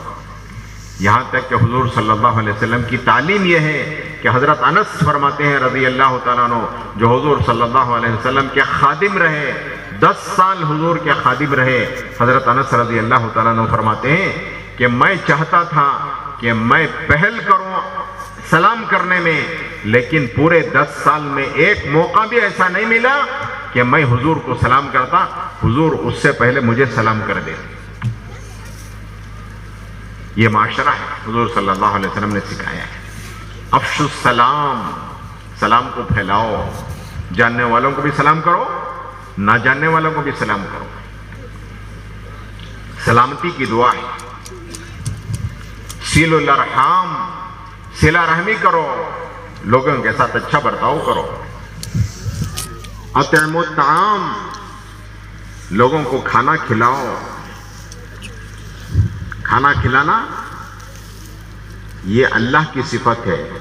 اللہ پاک اپنے بندوں کو اور اپنے جاندار مخلوق کو اللہ پاک کھلاتے ہیں۔ اطعموا الطعام، لوگوں کو کھانا کھلاؤ۔ صلوا اللیل والناس نیام، اللہ کے رسول صلی اللہ علیہ وسلم ارشاد فرماتے ہیں جب سارے لوگ پڑے سو رہے ہوں تو اس وقت میں تم نماز کے لیے کھڑے ہو کر نماز پڑھو۔ لوگ جب سو رہے ہوتے ہیں اس وقت میں کھڑے ہو کر نماز پڑھو۔ یہ تہجد کی نماز کی طرف اشارہ ہے، فجر کی نماز کی طرف اشارہ ہے۔ جب یہ کر لو گے تو اللہ کے رسول صلی اللہ علیہ وسلم ارشاد فرماتے ہیں تدخل الجنت بسلام، سلامتی کے ساتھ جنت میں داخل ہو۔ یہ معاشرہ ہے، یہ رہن سہن ہے، اس کو ہمیں سیکھنا ہے۔ آگے میرے دوست بزرگوں، معاملات ہیں، وہ معاملات کے مسلمانوں کے معاملات کو درست کرنا ہے۔ معاملات کے درست کرنے کا مطلب یہ ہے کہ کسی سے وعدہ کیا ہے تو وعدہ پورا کرے، کسی کے ساتھ معاملہ کیا ہے تو اس کے ساتھ معاملہ سچائی کے ساتھ کرے، امانت داری کے ساتھ کرے۔ بڑے فرماتے ہیں کسی مسلمان کے ساتھ عہد کیا ہے تو اس کا عہد بھی پورا کرے، کسی غیر مسلم کے ساتھ عہد کیا ہے تو اس کا عہد بھی پورا کرے۔ یہ نہیں کہ مسلمان کے ساتھ عہد کیا ہے اس کو پورا کر رہا ہے، غیر مسلم کے ساتھ عہد کیا ہے تو اس کا عہد توڑ رہا ہے، ایسا نہیں ہو سکتا۔ مسلمان سب کے ساتھ معاملہ ایک برابر کرتا ہے، سچائی کے ساتھ، امانت داری کے ساتھ۔ کسی کے پاس قرض لیا ہے تو ادا کرنے کی نیت سے لو اور وقت پر ادا کرو، اگر وقت پر ادا نہیں کر سکتے تو ان سے جا کر مہلت مانگو، لیکن ادا کرنا ضروری ہے۔ حضرت رسول پاک صلی اللہ علیہ وسلم نے اس آدمی کا نماز جنازہ نہیں پڑھایا ہے جس پر کوئی قرض ہو اور وہ ادا کرے بغیر مر گیا ہو. قرض اتنی بڑی ذمہ داری ہے. قرض حسنہ لوگ کیا بولتے ہیں معلوم؟ قرض حسنہ. قرض لے لو کو پوچھنے آئے تو ذرا ہنس کو بتا ڈالنا. ہمارے مولانا قاسم قریشی صاحب رحمۃ اللہ علیہ فرماتے تھے کہ ہمارے ہاں تو معاملات کا دین جو ہے ون وے ٹریفک ہے. کیا ون وے ٹریفک کرتا ہوں معلوم نہیں؟ نو انٹری کا بورڈ لگ کو رہتا. ہاں نو انٹری میں کوئی جا نہیں سکتا, صرف آ سکتا ہے, جا نہیں سکتا. تو مولانا فرماتے تھے ون وے ٹریفک ہے مسلمانوں کا معاملہ. کیا ہے؟ لینا جانتے ہیں, دینا نہیں جانتے. ان کی زبان سے بہت اچھا لگتا تھا. وہ فرماتے تھے کھا لے پی لے سالے جان بنا لے, پوچھنے آئے تو آستین چڑھا لے. یہ ہمارا معاملہ ہے. یہ معاملہ اللہ کے رسول نے سکھایا ہے. فرماتے ہیں مسلمانوں کے معاملات کی بگاڑ کی وجہ سے جو کچھ زندگی میں دین آیا, وہ معاملات کے بگاڑ کے راستے سے اس کی زندگی سے دین نکل جاتا ہے. برتن ہے اور برتن میں دودھ بھر رہے ہیں, برتن میں شہد بھر رہے ہیں, اور برتن میں پانی بھر رہے ہیں, اور برتن ہے نیچے سے سوراخ. کیا ہوگا؟ جتنا بھرے گا اتنا باہر جائے گا. عبادات کے راستے سے جتنا دین زندگی میں آئے گا, وہ معاملات کے بگاڑ کی وجہ سے زندگی سے دین چلا جائے گا. اس کے لیے کہتے ہیں اپنے معاملات کو درست کرو. حضرت جی نور اللہ مرقدہ ارشاد فرماتے تھے کہ پھول بن کے زندگی گزارو. مسلمانوں پھول بن کے زندگی گزارو, کانٹا بن کے زندگی مت گزارو. پھول بن کے زندگی گزارو گے تو لوگ تمہیں سروں پہ رکھیں گے. اگر کانٹا بن کے زندگی گزارو گے تو تمہیں جوتیوں میں بھی جگہ نہیں ملے گی. کیوں بھائی؟ کانٹا اگر جوتی میں لگ جاتا ہے تو کوئی رکھتا ہے اس کو؟ رکھتا ہے؟ وہاں سے بھی نکال کے پھینکتا ہے. اخلاق, مسلمانوں کے اخلاق کیسے ہوں؟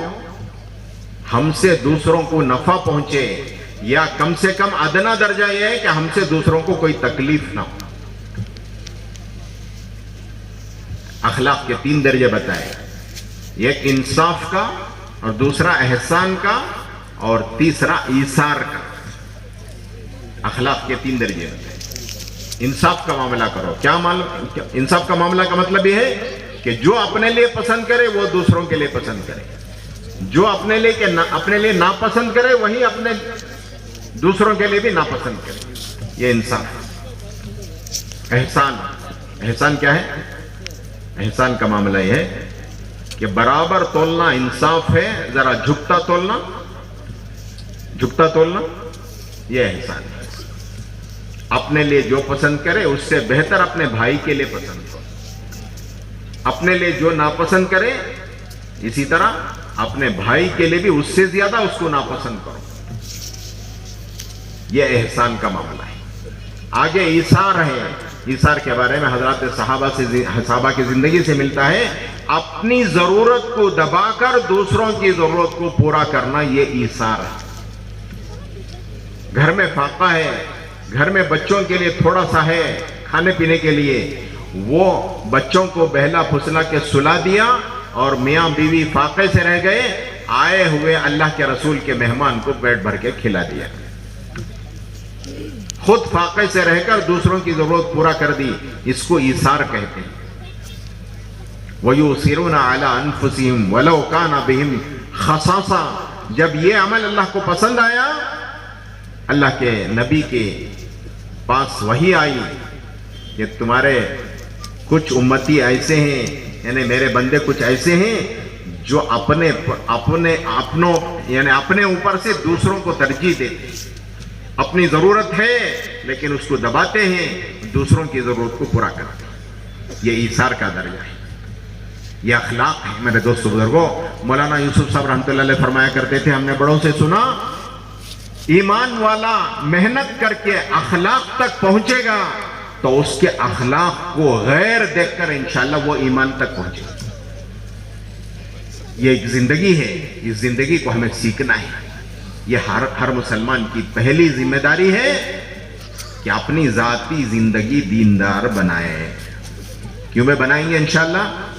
اس کے لیے اللہ کے راستے میں نکلنا، اللہ کے راستے میں جانا، جا کر اس زندگی کو سیکھنا، تاکہ اس زندگی کو ہمارے اندر پیدا کرنے کا موقع موت سے پہلے اللہ پاک ہمیں دے دے. موت کب آئے گی؟ کسی کو معلوم ہے؟ کسی کو نہیں معلوم. تو کب جائیں گے؟ کب جائیں گے؟ اللہ کے راستے میں کب جائیں گے بھائی؟ جی بہت سارا مجمع اس میں ایسا ہے. کل کارگزاری سنا رہے تھے، 50 سے زیادہ جماعتیں یہاں کام کر کے آئیں اجتماع سے پہلے. اللہ قبول فرمائے. اور یہاں سے انشاءاللہ نقد جانے کی نیت کرو کہ انشاءاللہ یہاں سے اللہ کے راستے میں جا کر ہم اس زندگی کو سیکھیں. کیوں میں سیکھیں گے انشاءاللہ؟ یہ ہماری پہلی ذمہ داری ہے. کیا حضرت ایک بات میں تمہیں 1 گھنٹہ کروا لینا، ابھی 2 باتیں، ابھی 2 گھنٹے ہونا کیا تم نا؟ نہیں انشاءاللہ مختصر کر دیں. آپ یہ مت سوچو کہ ایک بات میں 1 گھنٹہ ہو گیا، ابھی 2 باتیں میں پتہ نہیں 2 گھنٹے لگیں گے. انشاءاللہ وقت پر نماز بھی پڑھیں گے انشاءاللہ. تو ہر مسلمان کی 3 ذمہ داریوں میں سے پہلی ذمہ داری اپنی ذاتی زندگی دیندار بنانا. اپنی ذاتی زندگی دیندار بنانے کا مطلب یہ ہے کہ 5 شعبوں میں دین زندہ کرنا، یہ ہماری ذمہ داری ہے. اس دین کو زندہ کرنے کے لیے اللہ کے راستے میں جانا اور اللہ کے راستے میں جا کر اس زندگی کو سیکھنا تاکہ ہماری زندگی دیندار بنے. کب جانا؟ کب جانا؟ موت سے پہلے جانا. موت کب آئے گی؟ تو کب جانا؟ تو نقد جانا انشاءاللہ. جائیں گے انشاءاللہ. اللہ قبول فرمائے، اللہ آسان فرمائے، اللہ مدد فرمائے. دوسری ذمہ داری ہر مسلمان کی یہ ہے کہ اپنے ماحول میں دین لانا. ماحول جو تبلیغ والے کہتے ہیں، یہ صرف تبلیغ والوں کا لفظ نہیں ہے بلکہ یہ قرآن کا بھی لفظ ہے. ماحولہ ماحولہا، جگہ جگہ اللہ پاک نے ارشاد فرمایا. ماحول جو کہتے ہیں، ماحول کے کیا معنی ہیں؟ ماحول 2 چیزوں سے بنتا ہے. جن لوگوں کے درمیان ہم زندگی گزارتے ہیں وہ لوگ ہمارا ماحول ہے. جس جگہ آدمی کی زندگی گزرتی ہے وہ جگہ ہمارا ماحول ہے. ہمارے اطراف میں یہ 2 قسم کے ماحول ہیں. ماحول کے 2 معنی ہیں. جس جگہ ہماری زندگی گزرتی ہے وہ جگہ ہمارا ماحول ہے. جن لوگوں کے درمیان ہم زندگی گزارتے ہیں وہ لوگ ہمارا ماحول ہے. اس ماحول میں دین لانے کی فکر کرنا. پہلا ماحول مسلمان کا اس کا اپنا گھر ہے. بچہ کہاں پیدا ہوتا ہے؟ جی بولو. آپ بولیں گے ہسپتال میں پیدا ہوتا ہے. ہسپتال میں پیدا ہوا تو بچہ ہسپتال ہی میں رہتا ہے، گھر نہیں لاتے اسے. دوسرے دن تیسرے دن انشاءاللہ وہ گھر آ جاتا ہے. مسلمان کے لیے پہلا ماحول اس کا اپنا گھر ہے. تو گھر کو دیندار بنانا، گھر کے ماحول میں دین لانا، اس کے لیے کہتے ہیں گھر میں تعلیم کرو. تعلیم کا کیا مطلب؟ کس عمل پر اللہ نے کیا وعدہ کیا ہے اور کس عمل پر حضور صلی اللہ علیہ وسلم نے کیا بشارتیں سنائی ہیں. کس عمل کے چھوڑنے پر اللہ کی طرف سے کیا پکڑ ہے، کیا وعید ہے، کیا سزا ہے، اور کس عمل کے چھوڑنے پر کیا وعید ہے، یہ حضور صلی اللہ علیہ وسلم نے سنائی. اللہ کا کلام ہے اور حضور کی حدیثیں ہیں. اللہ کا کلام اور حضور کی حدیثیں. اللہ کے کلام میں اور حدیث میں اللہ پاک نے ایک نور رکھا ہے. وہ گھر میں پڑھیں گے تو ہمارے گھر کے اندھیرے چھٹیں گے. گھر میں نور آیا تو کیا گیا؟ بولو کیا گیا؟ اندھیرا گیا. فرشتے کہتے ہیں آؤ جی آؤ، اس گھر میں تمہارے لیے کھانا بھی ہے، تمہارے لیے اس گھر میں رات کا ٹھکانہ بھی ہے. جس گھر میں اللہ کا کلام پڑھا جاتا ہے، جس گھر میں حدیثیں پڑھی جاتی ہیں، جس گھر میں نماز، روزہ، تلاوت، ذکر، تسبیح، سنت والی زندگی یہ ہوتے ہیں، تو پھر فرشتوں کو دعوت دیتے ہیں، آؤ جی آؤ، اس گھر میں تمہارے لیے کھانا بھی ہے، تمہارے لیے اس گھر میں ٹھکانہ بھی، رات کا ٹھکانہ بھی۔ فرشتوں کا کھانا کیا؟ بولو بھائی، چکن مٹن؟ فرشتوں کا کھانا یہ اعمال ہے، نمازیں ہیں، قرآن کی تلاوت ہے، اللہ کا ذکر ہے، سنت والی زندگی ہے، یہ سب جو ہے یہ فرشتوں کا کھانا ہے۔ حدیث میں آتا ہے فرشتے چونکہ نور ہیں، حدیثیں پڑھی جاتی ہیں تو نور اس گھر میں آتا ہے، تو یہ نور آسمان کے فرشتے دیکھتے ہیں۔ کیسے دیکھتے ہیں؟ جب یہ اعمال گھروں میں ہوتے ہیں تو حدیث میں آتا ہے آسمان کے فرشتوں کو دنیا کے یہ گھر ایسے نظر آتے ہیں جیسے دنیا والوں کو، زمین والوں کو آسمان کے ستارے نظر آتے ہیں۔ وہ نور کس کا ہے؟ وہ روشنی کس کی ہے؟ ہمارے گھر میں جو جویلری ہے اس کی ہے، جو زیورات ہے اس کی ہے، یا ہمارے گھر میں کوئی فرنیچر ہے اس کا نور ہے؟ کس کا ہے؟ یا ہمارے گھر میں قالین ہے، یا ہمارے گھر میں کراکری ہے، اس کا نور ہے؟ بھائی وہ جو کر رہے ہیں کرنے دو ان کو، آپ لوگ مجھے دیکھو۔ اسی لیے میں نے کہا ہماری نماز درست ہو گئی تو زندگی درست ہو گئی۔ نماز میں کہاں دیکھنا ہے یہ سکھایا گیا ہے۔ اگر ہم نماز پڑھ رہے ہوتے ہیں، اس وقت میں یہ آدمی چڑھ کے اگر کوئی کرا تو ہم نماز میں دیکھتے اس کو؟ دیکھتے؟ ابھی تک ہماری نماز درست نہیں ہوئی۔ نظر جدھر گئی خیال ادھر گیا۔ اب دیکھو تمہاری نظر ادھر گئی تو میرا خیال بھی گیا۔ میں کیا بول رہا تھا؟ میں کیا بول رہا تھا جی؟ کیا بول رہا تھا؟ ہاں، گھر میں اعمال ہوں گے تو وہ اعمال کا نور آسمان کے فرشتوں کو نظر آتا ہے، حدیث میں آتا ہے۔ تو گھر میں نور ہے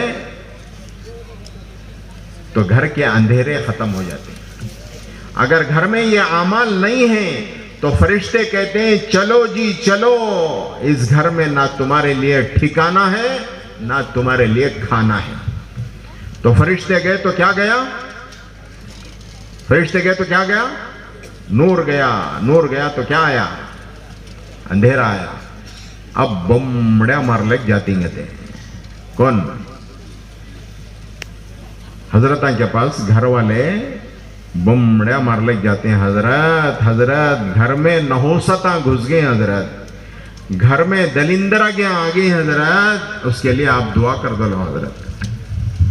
یہ نحوستاں بھی یہ دلندرا گئے میں گھس گئی سکی، ہمیں گھسا نہیں سکی، کیا ان کو ٹانگا ہی گھس جانے کے واسطے؟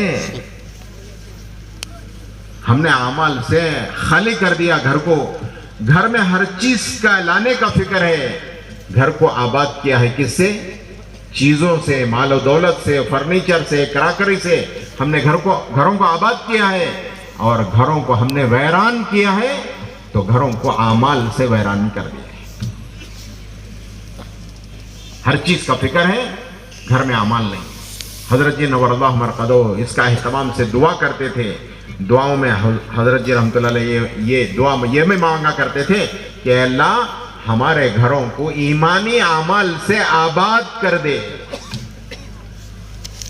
گھر میں اگر اعمال ہوں گے تو اللہ کی رحمتوں کا نزول ہوگا، برکتیں ہوں گی، سکون چین اطمینان کی زندگی اللہ پاک دیں گے۔ اس کے لیے کہتے ہیں کہ گھر میں تعلیم زندہ کرو۔ گھر میں تعلیم ہوگی تو گھر کے اندر دین آئے گا، اور گھر کی فضا اللہ پاک بدل دیں گے، گھر کا ماحول بدل دیں گے۔ اللہ توفیق دے تو اپنے گھر والے کو 3 دن کے لیے جماعت میں لے جاؤ۔ 2 مہینے تو اپنی مسجد وار جماعت کے ساتھ 3 دن میں جاؤ، تیسرے مہینے اپنے گھر والی کو لے کر اللہ کے راستے میں جاؤ۔ اللہ توفیق دے تو 3 دن جاؤ، اللہ آگے کی توفیق دے تو 10 دن کے لیے جاؤ، اللہ آگے کی توفیق دے تو چلے کے لیے جاؤ۔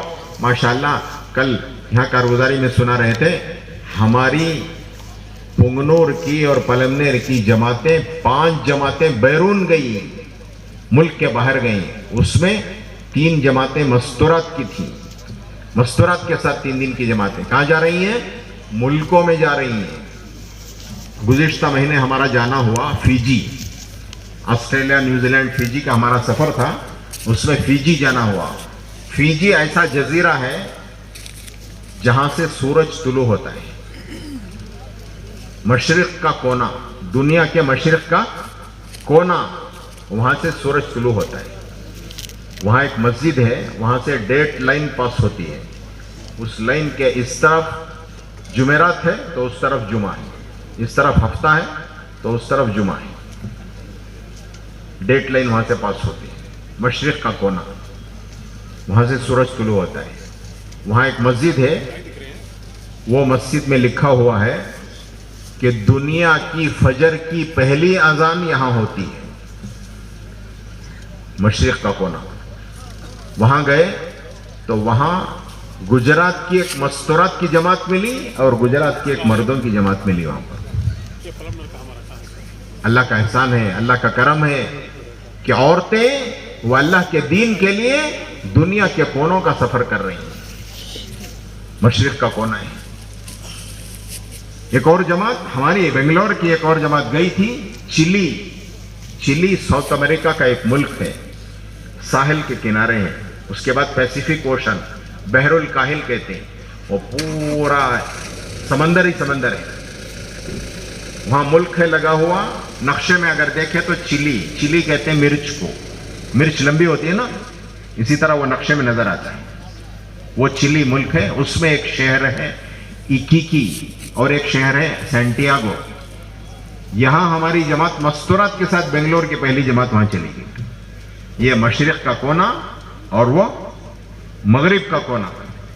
سورہ کہف میں اللہ پاک نے اپنے ایک بندے کا تذکرہ کیا ہے، ذوالقرنین، جس کے بارے میں اللہ پاک ارشاد فرماتے ہیں ہم نے اس کو وسائل دیے، ہم نے اس کو اسباب دیے دنیا کے. اس اللہ کے بندے نے ان وسائل کو اور ان اسباب کو اللہ کا پیغام پہنچانے کے لیے اس نے استعمال کیا، اور استعمال کر کے اس نے مشرق مغرب کا سفر کر دیا. اللہ پاک نے اسی ایک بندے کا تذکرہ کیا ہے قرآن پاک میں سورہ کہف میں. اس امت کی سینکڑوں عورتیں ایسی ہیں جو مشرق مغرب کا سفر کر چکی. ابھی آپ کے امیر صاحب بھی بیٹھے ہیں، جا کر آئے ماشاءاللہ مستورات کی جماعت میں، چلا لگا کے آئے.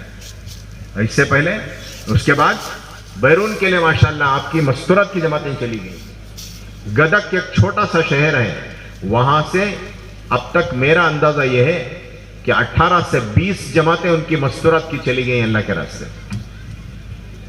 یہ سب برکت ہے گھر کی تعلیم. ہم نے اپنے گھر والی کو کیا بنایا ہے بولو جی؟ ہم نے اپنے گھر والی کو کیا بنایا ہے بولو؟ اگر آپ ناراض نہ ہو تو بولو جی. ہم نے اپنے گھر والی کو کھانا پکانے والی بنایا ہے، کپڑے دھونے والی بنایا ہے، برتن دھونے والی بنایا ہے، یا زیادہ سے زیادہ بچے پالنے والی بنایا ہے؟ کیا اسی کام کے لیے ہماری گھر والیاں ہیں؟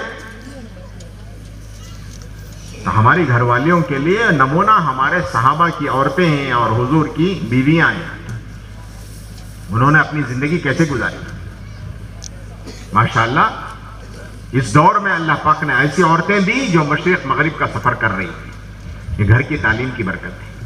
گھر میں فضا اور گھر میں ماحول ہوگا تو اللہ کا بندہ، یہ امتی، گھر والی کو صرف شریک حیات نہیں سمجھے گا بلکہ شریک کار سمجھے گا. شریک کار کا مطلب یہ ہے کہ وہ صرف لائف پارٹنر ہی نہیں ہے بلکہ جس کام کو حضور لے کر آئے اس کام میں میری گھر والی بھی وہ معین و مددگار ہے، اس کام کی وہ بھی ذمہ دار ہے. اس لیے کہ امت میں مرد بھی ہیں، عورتیں بھی ہیں، بچے بھی ہیں. نوجوانوں کو الگ کیا ہے، اسٹوڈنٹس کا الگ جوڑ ہو رہا ہے. وہ اسٹوڈنٹس وہاں سمجھا رہے ہیں کہ تمہاری کیا ذمہ داری ہے، صرف پڑھنا، ڈگری حاصل کرنا، کمانا، کھانا اتنا ہی ہے یا آگے بھی کچھ کام ہے تمہارا؟ یہ بات سمجھائی جا رہی ہے وہاں پہ. تو میرے دوست بزرگوں، ہم اپنی عورتوں کو لے کر اللہ کے راستے میں جائیں. 3 دن کے لیے جائیں، اللہ توفیق دے. 10 دن کے لیے جائیں، اللہ توفیق دے. چلے میں جائیں، چلہ لگ گیا، مردوں کے 4 مہینے لگ گئے. تو تبلیغ کا پاسپورٹ مل گیا. دنیا میں کسی بھی ملک میں مشورے سے انشاءاللہ جائیں گے. نیت کرو کہ انشاءاللہ سارے عالم میں جائیں گے انشاءاللہ. انشاءاللہ بہت کمزور ہیں. بلگام کا ایک تعلقہ چکوڑی چھوٹا سا تعلق ہے, وہ ایک گاؤں کی ایک جماعت پوری, اسی گاؤں کی پوری جماعت فیجی گئی, جو میں ابھی عرض کر رہا تھا مشرق کا کونا. ان سے پوچھے تمہارا کیا کاروبار ہے, تو کوئی کہہ رہا میری پان کی دکان ہے, کوئی کہہ رہا میرے سائیکل کی دکان ہے, کوئی کہہ رہا میری پنچر کی دکان ہے.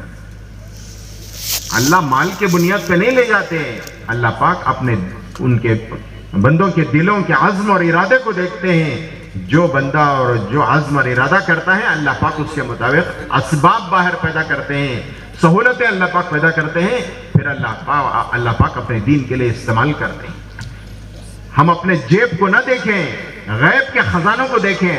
اللہ پاک کے خزانے میں کسی چیز کی کمی نہیں ہے. اللہ لے جانا چاہے تو ہم میں کہ ہر ایک کو اللہ لے جا سکتا ہے. اس لیے نیت کرو کہ انشاءاللہ پورے عالم میں جا کر کے انشاءاللہ محنت کریں گے بھائی انشاءاللہ.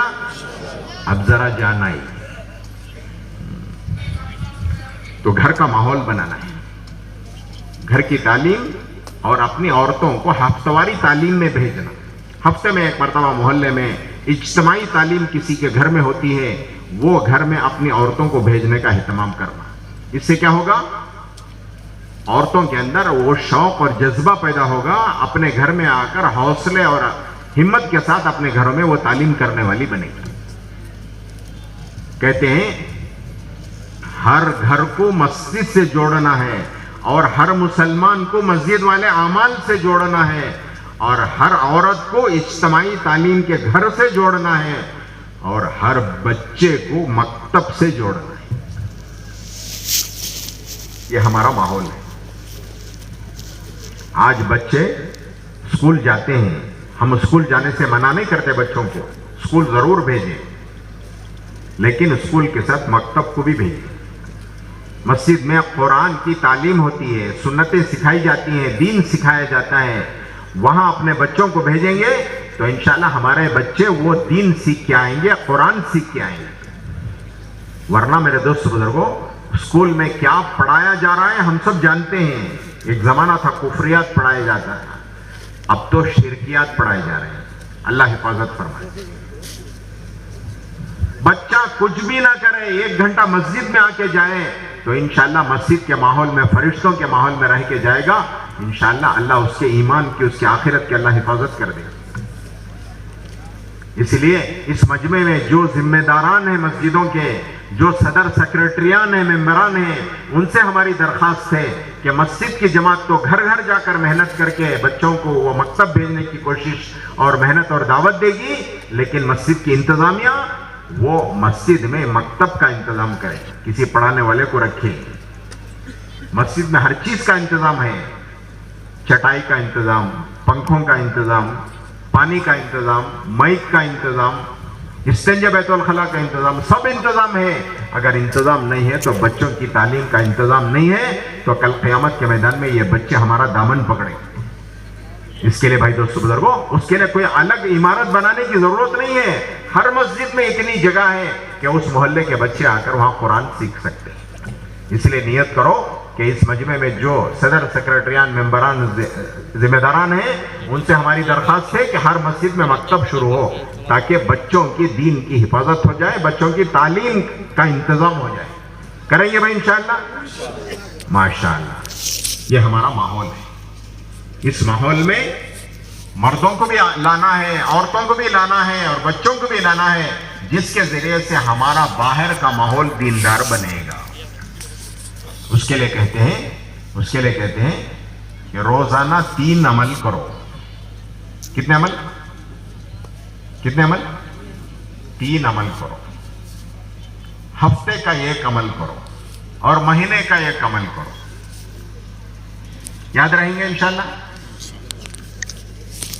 روزانہ کے 3 عمل, ہفتے کا 1 عمل, مہینے کا 1 عمل. 60-70 سالہ زندگی اللہ پاک نے ہمیں دی ہے، تو یہ سب کچھ جو کچھ اللہ پاک نے جان دی، مال دیا، اور جو کچھ صلاحیت دی، جو کچھ جوانی اور طاقت دی، یہ سب کچھ دنیا پہ ہم لگا کے دنیا سے ہم چلے جائیں گے، دنیا پہ لگا کے ہم اس پہ راضی نہیں. اس لیے نیت کرو کہ انشاءاللہ روزانہ کچھ وقت اللہ کے دین کے لیے دیں گے، اور ماہانہ کچھ وقت اللہ کے دین کے لیے دیں گے، سالانہ کچھ وقت اللہ کے دین کے لیے دیں گے. نیت کرتے ہیں انشاءاللہ. ہم ایمان والے ہیں، ہر ایمان والے کے لیے ایمان کا سیکھنا فرض عین ہے. تو اپنے ایمان کو سیکھنے کے لیے روزانہ کچھ وقت ایمان والا ایمان کے سیکھنے کے لیے وقت فارغ کرے، ماہانہ کچھ وقت فارغ کرے اور سالانہ کچھ وقت فارغ کرے. روزانہ کے 3 کام میں ایک کام جو ابھی میں نے عرض کیا، تعلیم جو گھر میں ہوتی ہے وہی تعلیم اپنے مسجد میں بھی کریں. جو کتاب گھر میں پڑھی جا رہی ہے فضائل کی، وہی کتاب اپنے مسجدوں میں بھی پڑھنے کا اہتمام کریں. فضائل کا تعلق ایمان کے ساتھ ہے. روزانہ جس طرح جسم کو غذا ہے، اس طرح ہمارے ایمان کو بھی ہمیں غذا دینا چاہیے. یہ فضائل سنیں گے تو عمل کا شوق بڑھے گا. جب عمل کا شوق بڑھے گا تو عمل کرنا اللہ پاک آسان کر دے. آج کچھ نہ کچھ عمل امت میں زندہ ہے. نمازیں بھی زندہ ہیں، روزہ بھی زندہ ہے، حج زکوٰۃ بھی زندہ ہے، صدقہ خیرات بھی زندہ ہے. کچھ نہ کچھ دین امت میں زندہ ہے. لیکن ہمارے بڑے فرماتے ہیں کہ یہ جتنا بھی زندہ ہے یہ سب بے جان ہے، اس میں کوئی حقیقت نہیں ہے. اس میں جان ڈالنے کے لیے، اس میں حقیقت پیدا کرنے کے لیے یہ فضائل کی تعلیم ہے. یہ فضائل کی تعلیم کے حلقوں میں ہم بیٹھیں گے تو انشاءاللہ ہمارا ایمان بڑھے گا اور شوق پیدا ہوگا. عمل کے وقت میں وہ فضیلت ہمیں یاد آئے گی. اللہ نے کیا وعدہ کیا ہے، حضور نے کیا بشارتیں سنائی ہیں. عمل کے وقت میں اگر وہ حدیثیں ہمیں یاد آ گئی تو اس یقین کے ساتھ آدمی عمل کرنے والا بنے گا، اسے حاصل کرنے کی امید میں عمل کرنے والا بنے گا. تو فرماتے ہیں کہ عمل کی کیفیت بدل جائے گی. وقت نہیں ہے اس کی تفصیل میں جانے کا، وقت تنگ ہے. اگر بولو اگر بولے تو بول دو، بولو جی. مثال، ایک آدمی ملازمت کرتا ہے اور وہ ملازمت پہ پورا مہینہ اپنی فیکٹری کو جاتا ہے، اپنے جاب پہ جاتا ہے، اپنی ڈیوٹی پہ جاتا ہے. مہینے کے 30 دن 29 دن بھی ملازمت پہ جاتا ہے، ڈیوٹی اپنے جاب پہ اور اپنے فیکٹری اور اپنے کارخانے پہ جاتا ہے. 30ویں دن بھی جاب پہ جاتا ہے، اور 30ویں دن جب جاب پہ جاتا ہے تو اسے تنخواہ ملتی ہے.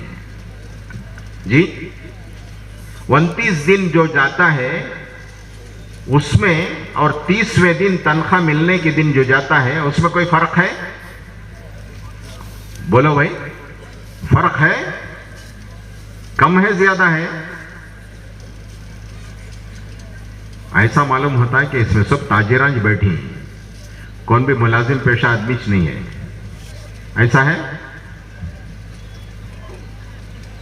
29 دن جو ملازمت پہ جاتا ہے اس میں اور 30ویں دن تنخواہ ملنے کے دن جو جاتا ہے اس میں کوئی فرق ہے؟ بولو بھائی، کم ہے زیادہ ہے؟ تھوڑا ہے زیادہ ہے؟ بہت فرق ہے. 29 دن جاتا ہے. ارے حضرات، ملازمت تو مصیبت ہے. جوان بھی بوڑھے کی طرح جاتا ہے، صحت مند بھی بیمار کی طرح جاتا ہے. جس دن تنخواہ ملتی ہے اس دن کیسے جاتا ہے؟ بوڑھا بھی جوان ہو کے جاتا ہے، بیمار بھی صحت مند ہو کے جاتا ہے. ارے حضرات، ملازمت تو رحمت ہے. 29 دن جو مصیبت تھی رحمت کیسے ہو گئی؟ آج ملنے کا یقین ہے. اس ملنے کے یقین نے اس کی کیفیت بدل دی۔ اس طرح فرماتے ہیں کہ تعلیم کے حلقوں میں بیٹھ کر اتنے فضائل سنو کہ عمل کے وقت میں وہ فضیلت ہمیں یاد آ جائے، اس یقین کے ساتھ اس عمل کے وعدے کو ہم اللہ سے لینے کی امید میں ہم عمل کرنے والے بنیں گے تو انشاءاللہ عمل کی کیفیت بدل جائے گی۔ جب عمل کی کیفیت بدلے گی تو عمل میں جان پڑ جائے گی اور عمل میں حقیقت آ جائے گی۔ اس کے لیے کہتے ہیں کہ تعلیم کے حلقوں میں اہتمام سے بیٹھیں گے انشاءاللہ۔ ایک عمل لے۔ دوسرا عمل، روزانہ اپنی مسجد میں مشورہ ہوتا ہے، فکر ہوتی ہے، یہ مبارک دین میری زندگی میں کیسا ہے، میرے محلے میں کیسا ہے، میرے گھر میں کیسا ہے، پورے عالم میں کیسا ہے، اس کے لیے میں کیا کر سکتا ہوں اور مجھے کیا کرنا چاہیے۔ یہ دو باتیں بیٹھ کر سوچو۔ دعوت تبلیغ کے تعلق سے جو تقاضے آتے ہیں ان تقاضوں کو بیٹھ کر سوچو اور اس کی چھوٹی چھوٹی جماعتیں بناؤ۔ ایک جماعت پورے محلے میں کافی نہیں ہے ہر گھر ہر فرد تک پہنچنے کے لیے، اس کی چھوٹی چھوٹی جماعتیں بناؤ۔ 12 ساتھی ہیں، 3 جماعتیں بناؤ، 4 کی، یا نہیں تو 3 کی 4 جماعتیں بناؤ۔ 10 آدمی ہیں، 3 کی 2 جماعتیں بناؤ، 4 کی 1 جماعت بناؤ۔ یہ 3 جماعتوں پر پورے محلے کو ایسے تقسیم کرو کہ کوئی محلہ نہ چھوٹے، محلے کا کوئی گھر نہ چھوٹے، گھر کا کوئی فرد نہ چھوٹے، ہر گھر تک ہمیں پہنچے، ہر فرد تک ہمیں پہنچے۔ جس طرح اجتماع سے پہلے ہم نے محنت کی، اب اجتماع کے بعد ایسی محنت کرو کہ ہمارے پورے محلے میں کوئی بے نمازی نہ رہے، ہر مسلمان نمازی بنے اور ہر نمازی دین کا داعی بنے۔ اس کے لیے روزانہ 2.5 گھنٹے فارغ کرو اللہ کے دین کی محنت کے لیے۔ یہ 3 کام روزانہ کرنے کے۔ حدیث میں آتا ہے ایک مسلمان دوسرے مسلمان سے اللہ کے لیے ملتا ہے تو اللہ پاک دونوں کے گناہوں کو معاف کر دیتے ہیں، دونوں کی مغفرت ہو جاتی ہے۔ حدیث میں آتا ہے جب ایک مسلمان دوسرے مسلمان سے اللہ کے لیے ملتا ہے تو اللہ پاک دونوں کو کل قیامت کے میدان میں عرش کا سایہ دیں گے۔ یہ دیکھو یہ شامیانہ کتنا سکون اطمینان کا ہے، باہر دھوپ ہے، لوگ چل پھر رہے ہیں، کتنے پریشان ہیں، کل عرش کا سایہ دیں گے اللہ پاک۔ کوئی غرض نہیں، کوئی اور نیت نہیں دنیا کی، بس صرف یہ کہ مسلمان ہیں، مسلمان سے ملاقات کے لیے گئے، اللہ کے دین کی بات کرنے کے لیے گئے، اسے جا کر سمجھاؤ، اسے جا کر خوشامد کرو، اس سے جا کر اس کی ٹھوڑی میں ہاتھ ڈال کر اس کی منت و سماجت کر کے اللہ کے گھر آنے کے لیے کہو۔ اس سے انشاءاللہ باہر کا ماحول بنے گا۔ یہ 3 کام روزانہ کرنے کی، گھر مسجد کی تعلیم، روزانہ کا مشورہ اور روزانہ بولو کتنے گھنٹے؟ 2.5 گھنٹے اللہ کی دین کی محنت کی۔ یہ 2.5 گھنٹے جو ہے یہ 24 گھنٹے کا 10واں ہے۔ ہمارے بڑے فرماتے ہیں کہ جو کچھ اللہ پاک نے ہمیں دیا ہے اس کا 10واں کرو۔ 10واں کرو کا کیا مطلب؟ 9 حصے دنیا کے لیے لگا دو، 1 حصہ اللہ کے دین کے لیے لگاؤ۔ 10 حصے کر کے 9 حصے دنیا کے لیے لگاؤ، 1 حصہ دین کے لیے لگاؤ۔ تو اللہ کا وعدہ ہے جو 1 نیکی لے کر آئے گا اللہ پاک اس کو کم سے کم جو ثواب دیں گے 10 کے برابر اللہ پاک اس کا درجہ بڑھا کر کے اللہ پاک ثواب دیں گے۔ تو 2.5 گھنٹے لگائے تو 2.5 گھنٹے لگائے تو 24 گھنٹے کا ثواب۔ مہینے کا 10واں کیا؟ 3 دن، 9 حصے 27 دن اپنے کھانے کمانے اپنے بیوی بچوں کے لیے، 3 دن اللہ کی دین کی محنت کے لیے، اور سال کے 360 پر 5 دن، اور اس میں 9 حصے دنیا کے لیے، 1 حصہ چلہ۔ آپ کہو گے 36 دن ہوتے ہیں تو اس مہینے کے 3 دن لگا کر یہ اور بڑھا لو تو چلہ ہو جائے گا۔ تو چلہ لگاؤ گے تو پورا سال اللہ کے دین کی محنت کرنے کا ثواب دیں گے۔ اس لیے نیت کرو کہ انشاءاللہ یہ ماحول اپنے اندر قائم کرنے کے لیے تیسری ذمہ داری ہماری یہ ہے کہ عالم میں دین لانا ہمارا اور آپ کا کام ہے۔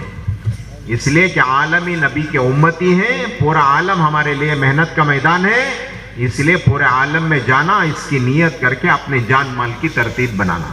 اللہ کا شکر ہے عورتیں تک، ہماری اس امت کی عورتیں تک اللہ کے دین کے لیے ملکوں میں چلی گئیں۔ ہم نیت کریں گے اللہ پاک ہمیں بھی لے جائیں گے انشاءاللہ۔ آپ حضرات نیت کرتے ہیں، ایک بے زبان پرندہ ہے ہدہد، حضرت سلیمان علیہ السلام کے زمانے کا پرندہ ہے۔ قرآن میں اللہ پاک نے اس کا ذکر کیا ہے۔ اس بے زبان پرندے نے اپنے بس کا کام کیا، اس کے بس میں صرف پر مارنا تھا اور پر مار کے یمن چلا گیا۔ حضرت سلیمان علیہ السلام کا خط لے جا کر وہاں بلقیس کو پہنچا دیا۔ ایک بے زبان پرندہ تھا، وہ حکم پر مارنا اس کے بس میں تھا، زبان بھی نہیں ہے اس کی۔ حضرت سلیمان علیہ السلام کا خط لے کر وہاں پہنچا دیا۔ اللہ پاک نے اس خط کو ہدہد کے لائے ہوئے خط کو ذریعہ بنا کر اللہ پاک نے اس پوری قوم کی ہدایت کا سبب اللہ پاک نے اس پرندے، اس بے زبان ہدہد پرندے کو اللہ پاک نے بنا دیا۔ تو ہم حضور کے امتی ہیں، کیا اللہ پاک ہمیں ذریعہ نہیں بنا سکتے؟ امت میں ہدایت کے لانے کے لیے اللہ پاک ہم میں سے ہر ایک کو اللہ پاک ذریعہ بنا سکتے۔ اس کے لیے نیت کرو کہ انشاءاللہ جب تک جئیں گے انشاءاللہ دین کی محنت کریں گے۔ کیوں میں کریں گے انشاءاللہ؟ اس کے لیے 3 باتیں۔ کتنی باتیں؟ 3 ذمہ داریاں ہیں اور 3 باتیں ہمیں کرنا ہے۔ کیا 3 باتیں بولو؟ میں بولتا ہوں، ساتھ ساتھ بولو۔ روزانہ، ماہانہ، سالانہ۔ روزانہ 2.5 گھنٹے، ماہانہ 3 دن، سالانہ اللہ ہمت دے تو 4 مہینے، نہیں تو کم سے کم چلہ لگائیں گے تو انشاءاللہ 1 کا 10 اللہ کی طرف سے ملے گا۔ 24 گھنٹے لگانے کا مطلب یہ ہے کہ 2.5 گھنٹے لگاؤ، 24 گھنٹے کا ثواب لو، پورا مہینہ لگانے کا ثواب لو 3 دن دے کر، اور پورا سال اللہ کے دین کی محنت کرنے کا ثواب لو چلہ دے کر کے۔ اللہ آپ حضرات کو جزائے خیر دے، اللہ آپ کے بیٹھنے کو قبول فرمائے۔ ہمارے یہاں آنے کا مطلب صرف بیانات سن کے جانا نہیں ہے میرے دوست بزرگوں۔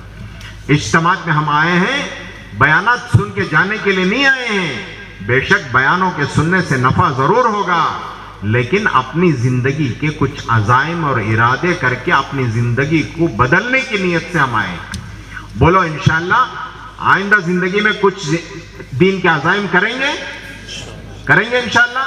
جو کر رہے تھے وہی نہیں کریں گے، آئندہ زندگی میں کچھ دین کے محنت کے عزائم کر کے یہاں سے جائیں گے۔ وہ دل اللہ تعالیٰ کو بہت پسند ہے جس دل میں اللہ پاک کے دین کے عزائم اور ارادے ہوں، اللہ کے دین کی محنت کے نیتیں اور عزائم۔ وہ دل اللہ تعالیٰ کو کچھ بھی اللہ نظر نہیں کرتے جس دل میں دنیا بھری ہوئی۔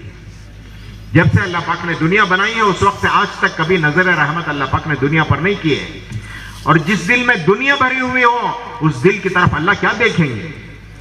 اس لیے نیت کرو کہ انشاءاللہ اللہ کے دین کی محنت ہم کریں گے۔ کیوں میں کریں گے انشاءاللہ؟ اللہ قبول فرمائے، اللہ آسان فرمائے، اللہ مدد فرمائے۔ مولانا قاسم قریشی صاحب رحمۃ اللہ علیہ فرماتے تھے تبلیغ والوں کے پاس انشاءاللہ کی کوئی کمی نہیں ہے، ٹرک بھر کے انشاءاللہ بولتے ہیں۔ ابھی میں تھوڑی دیر پہلے عرض کر رہا تھا عصر کے بعد نکاح ہوں گے، اس نکاح میں کیا کریں گے؟ وہ قاضی صاحب سب بول کے کیا کریں گے؟ کیا کریں گے بولو؟ قبول کرائیں گے نا۔ اگر قبول کرانے کے وقت میں دولہا انشاءاللہ بولا تو نکاح ہو جاتا اس کا؟ بولو بھائی، ہو جاتا ہے؟ قبول کریا تو ہوتا۔ اس لیے اب تھوڑی دیر کے لیے حلقے بنا کے بیٹھو، حلقے بنا کے بیٹھ کر یہ 3 باتیں طے کرو۔ نقد اللہ کے راستے میں 4 مہینے چلے کے لیے جا رہے ہیں تو اللہ قبول کرے، اگر نہیں جا رہے ہیں تو کس مہینے میں جائیں گے مہینہ طے کرو۔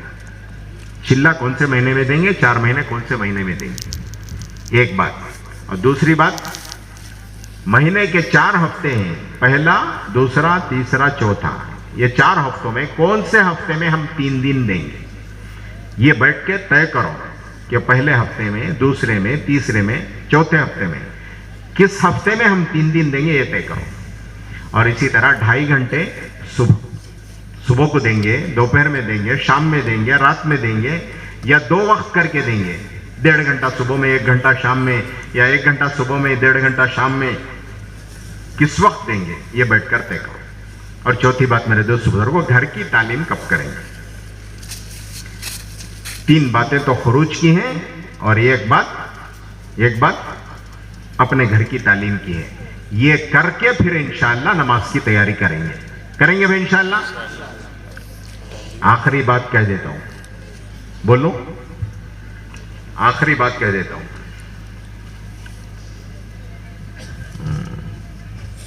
ہمارا دشمن کون؟ ہمارا دشمن شیطان ہے۔ اسے مائک میں آ کے بولنے کی ہمت نہیں ہے، وہ کیا کرے گا؟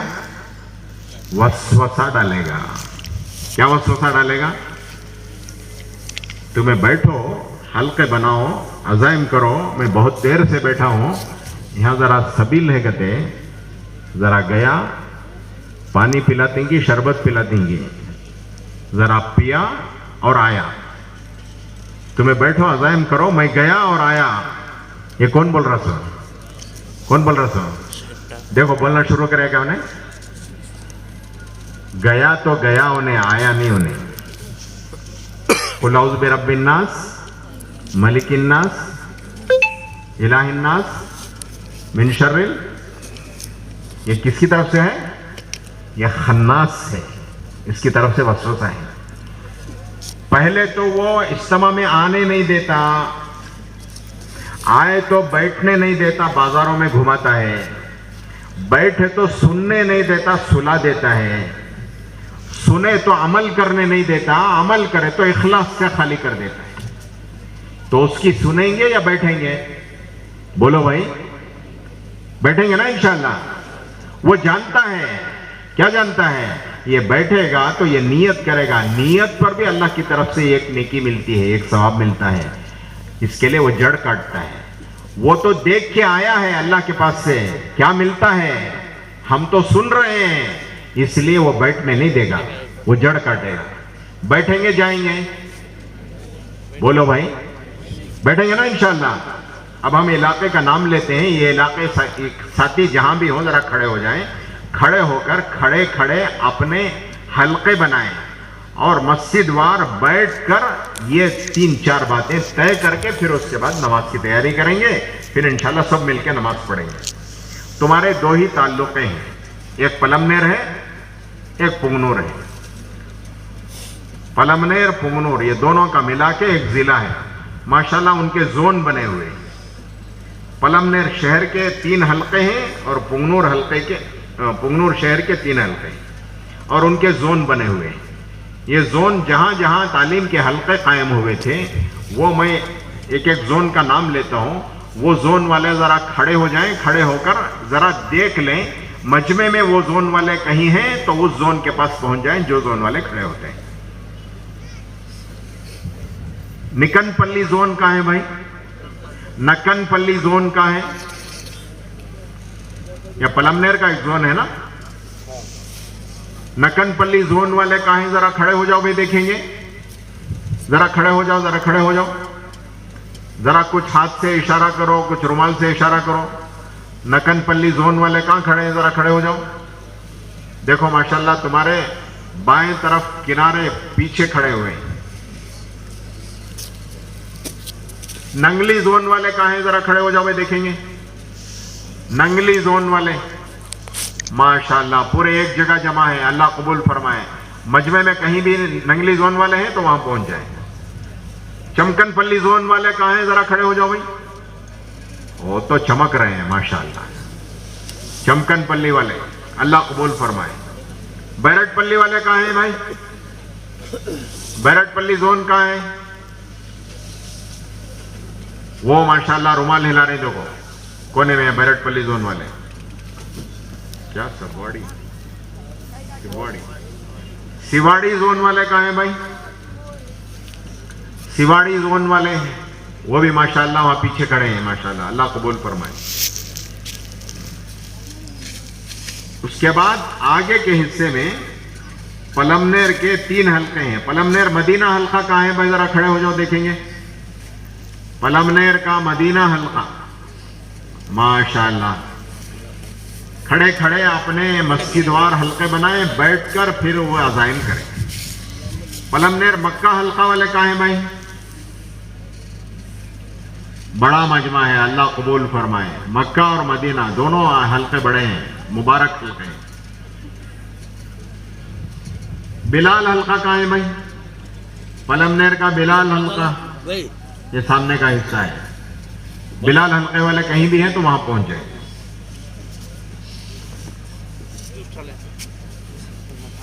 قدری نیلور زون, یہ قدری والے بھی آئیں کیا؟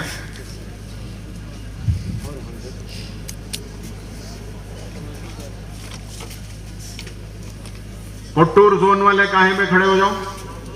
کوٹور زون, کوٹور زون والے کہاں ہیں؟ یہ پنگنور کے زون ہیں. ماشاءاللہ سب ایک جگہ ہے ماشاءاللہ. کھڑے کھڑے اپنے مسجد وار حلقے بنائیں, بیٹھ کر عزائم کریں. رائل پیٹ زون کا ہے بھائی؟ رائل پیٹ زون کا ہے. ماشاءاللہ جہاں جگہ ہے وہاں حلقے بنائیں, اللہ قبول فرمائے. پنجانی زون کا ہے بھائی؟ پنجانی زون جیسے پنجنور ہے ایسے پنجانی زون کہتے. پنگنور کو پنجنور بولتے تھے کہتے پہلے. پنجانی زون. رام سمدرم زون کا ہے بھائی؟ رام سمدرم زون اس سے آگے بیٹھنا شروع کریں. اوپر پلی زون کا ہے؟ او ماشاءاللہ اوپر ہی چاہ گئے تمہیں ماشاءاللہ. اوپر پلی زون ہے. چوڑے پلی زون کا ہے بھائی؟ چوڑے پلی زون ایک جگہ جم کے بیٹھے ہیں ماشاءاللہ, اپنے حلقے بنانا شروع کریں. اب پنگنور کے 3 حلقے ہیں. ایک حلقہ پنگنور کا مدینہ حلقہ ہے. حلقے مدینہ والے کہاں ہیں؟ پنگنور والے یہ درمیان میں ہے ماشاءاللہ. جگہ بھی تمہارے پاس سے, وہاں حلقے بنائیں, مسجد وار حلقے بنائیں. ابو بکر حلقہ پنگنور کا کہاں ہے بھائی؟ حلقہ ابو بکر پنگنور کا ماشاءاللہ بڑا حلقہ ہے, مسجد وار حلقے بنائیں. چوک مسجد کا حلقہ کہاں ہے بھائی؟ ماشاءاللہ چوک مسجد کا حلقہ ہے, اپنی مسجد وار حلقے بنائیں. اور بنگلور شہر کے حلقے ہادی والے آئے ہیں. بنگلور شہر کے حلقے ہادی والے آئے ہیں تو وہ بھی اپنا حلقہ بنائیں. حلقے الخیر والے آئے ہیں, بنگلور کے الخیر والے آئے ہیں تو وہ بھی اپنا حلقہ بنائیں. جو جماعتیں جہاں کام کی ہیں, جن تعلقوں میں باہر کی جماعتیں, ان تعلقوں میں ان زونوں میں بیٹھ کر ان کے عزائم کرنے میں ان کا ساتھ دیں, ان کی مدد کریں.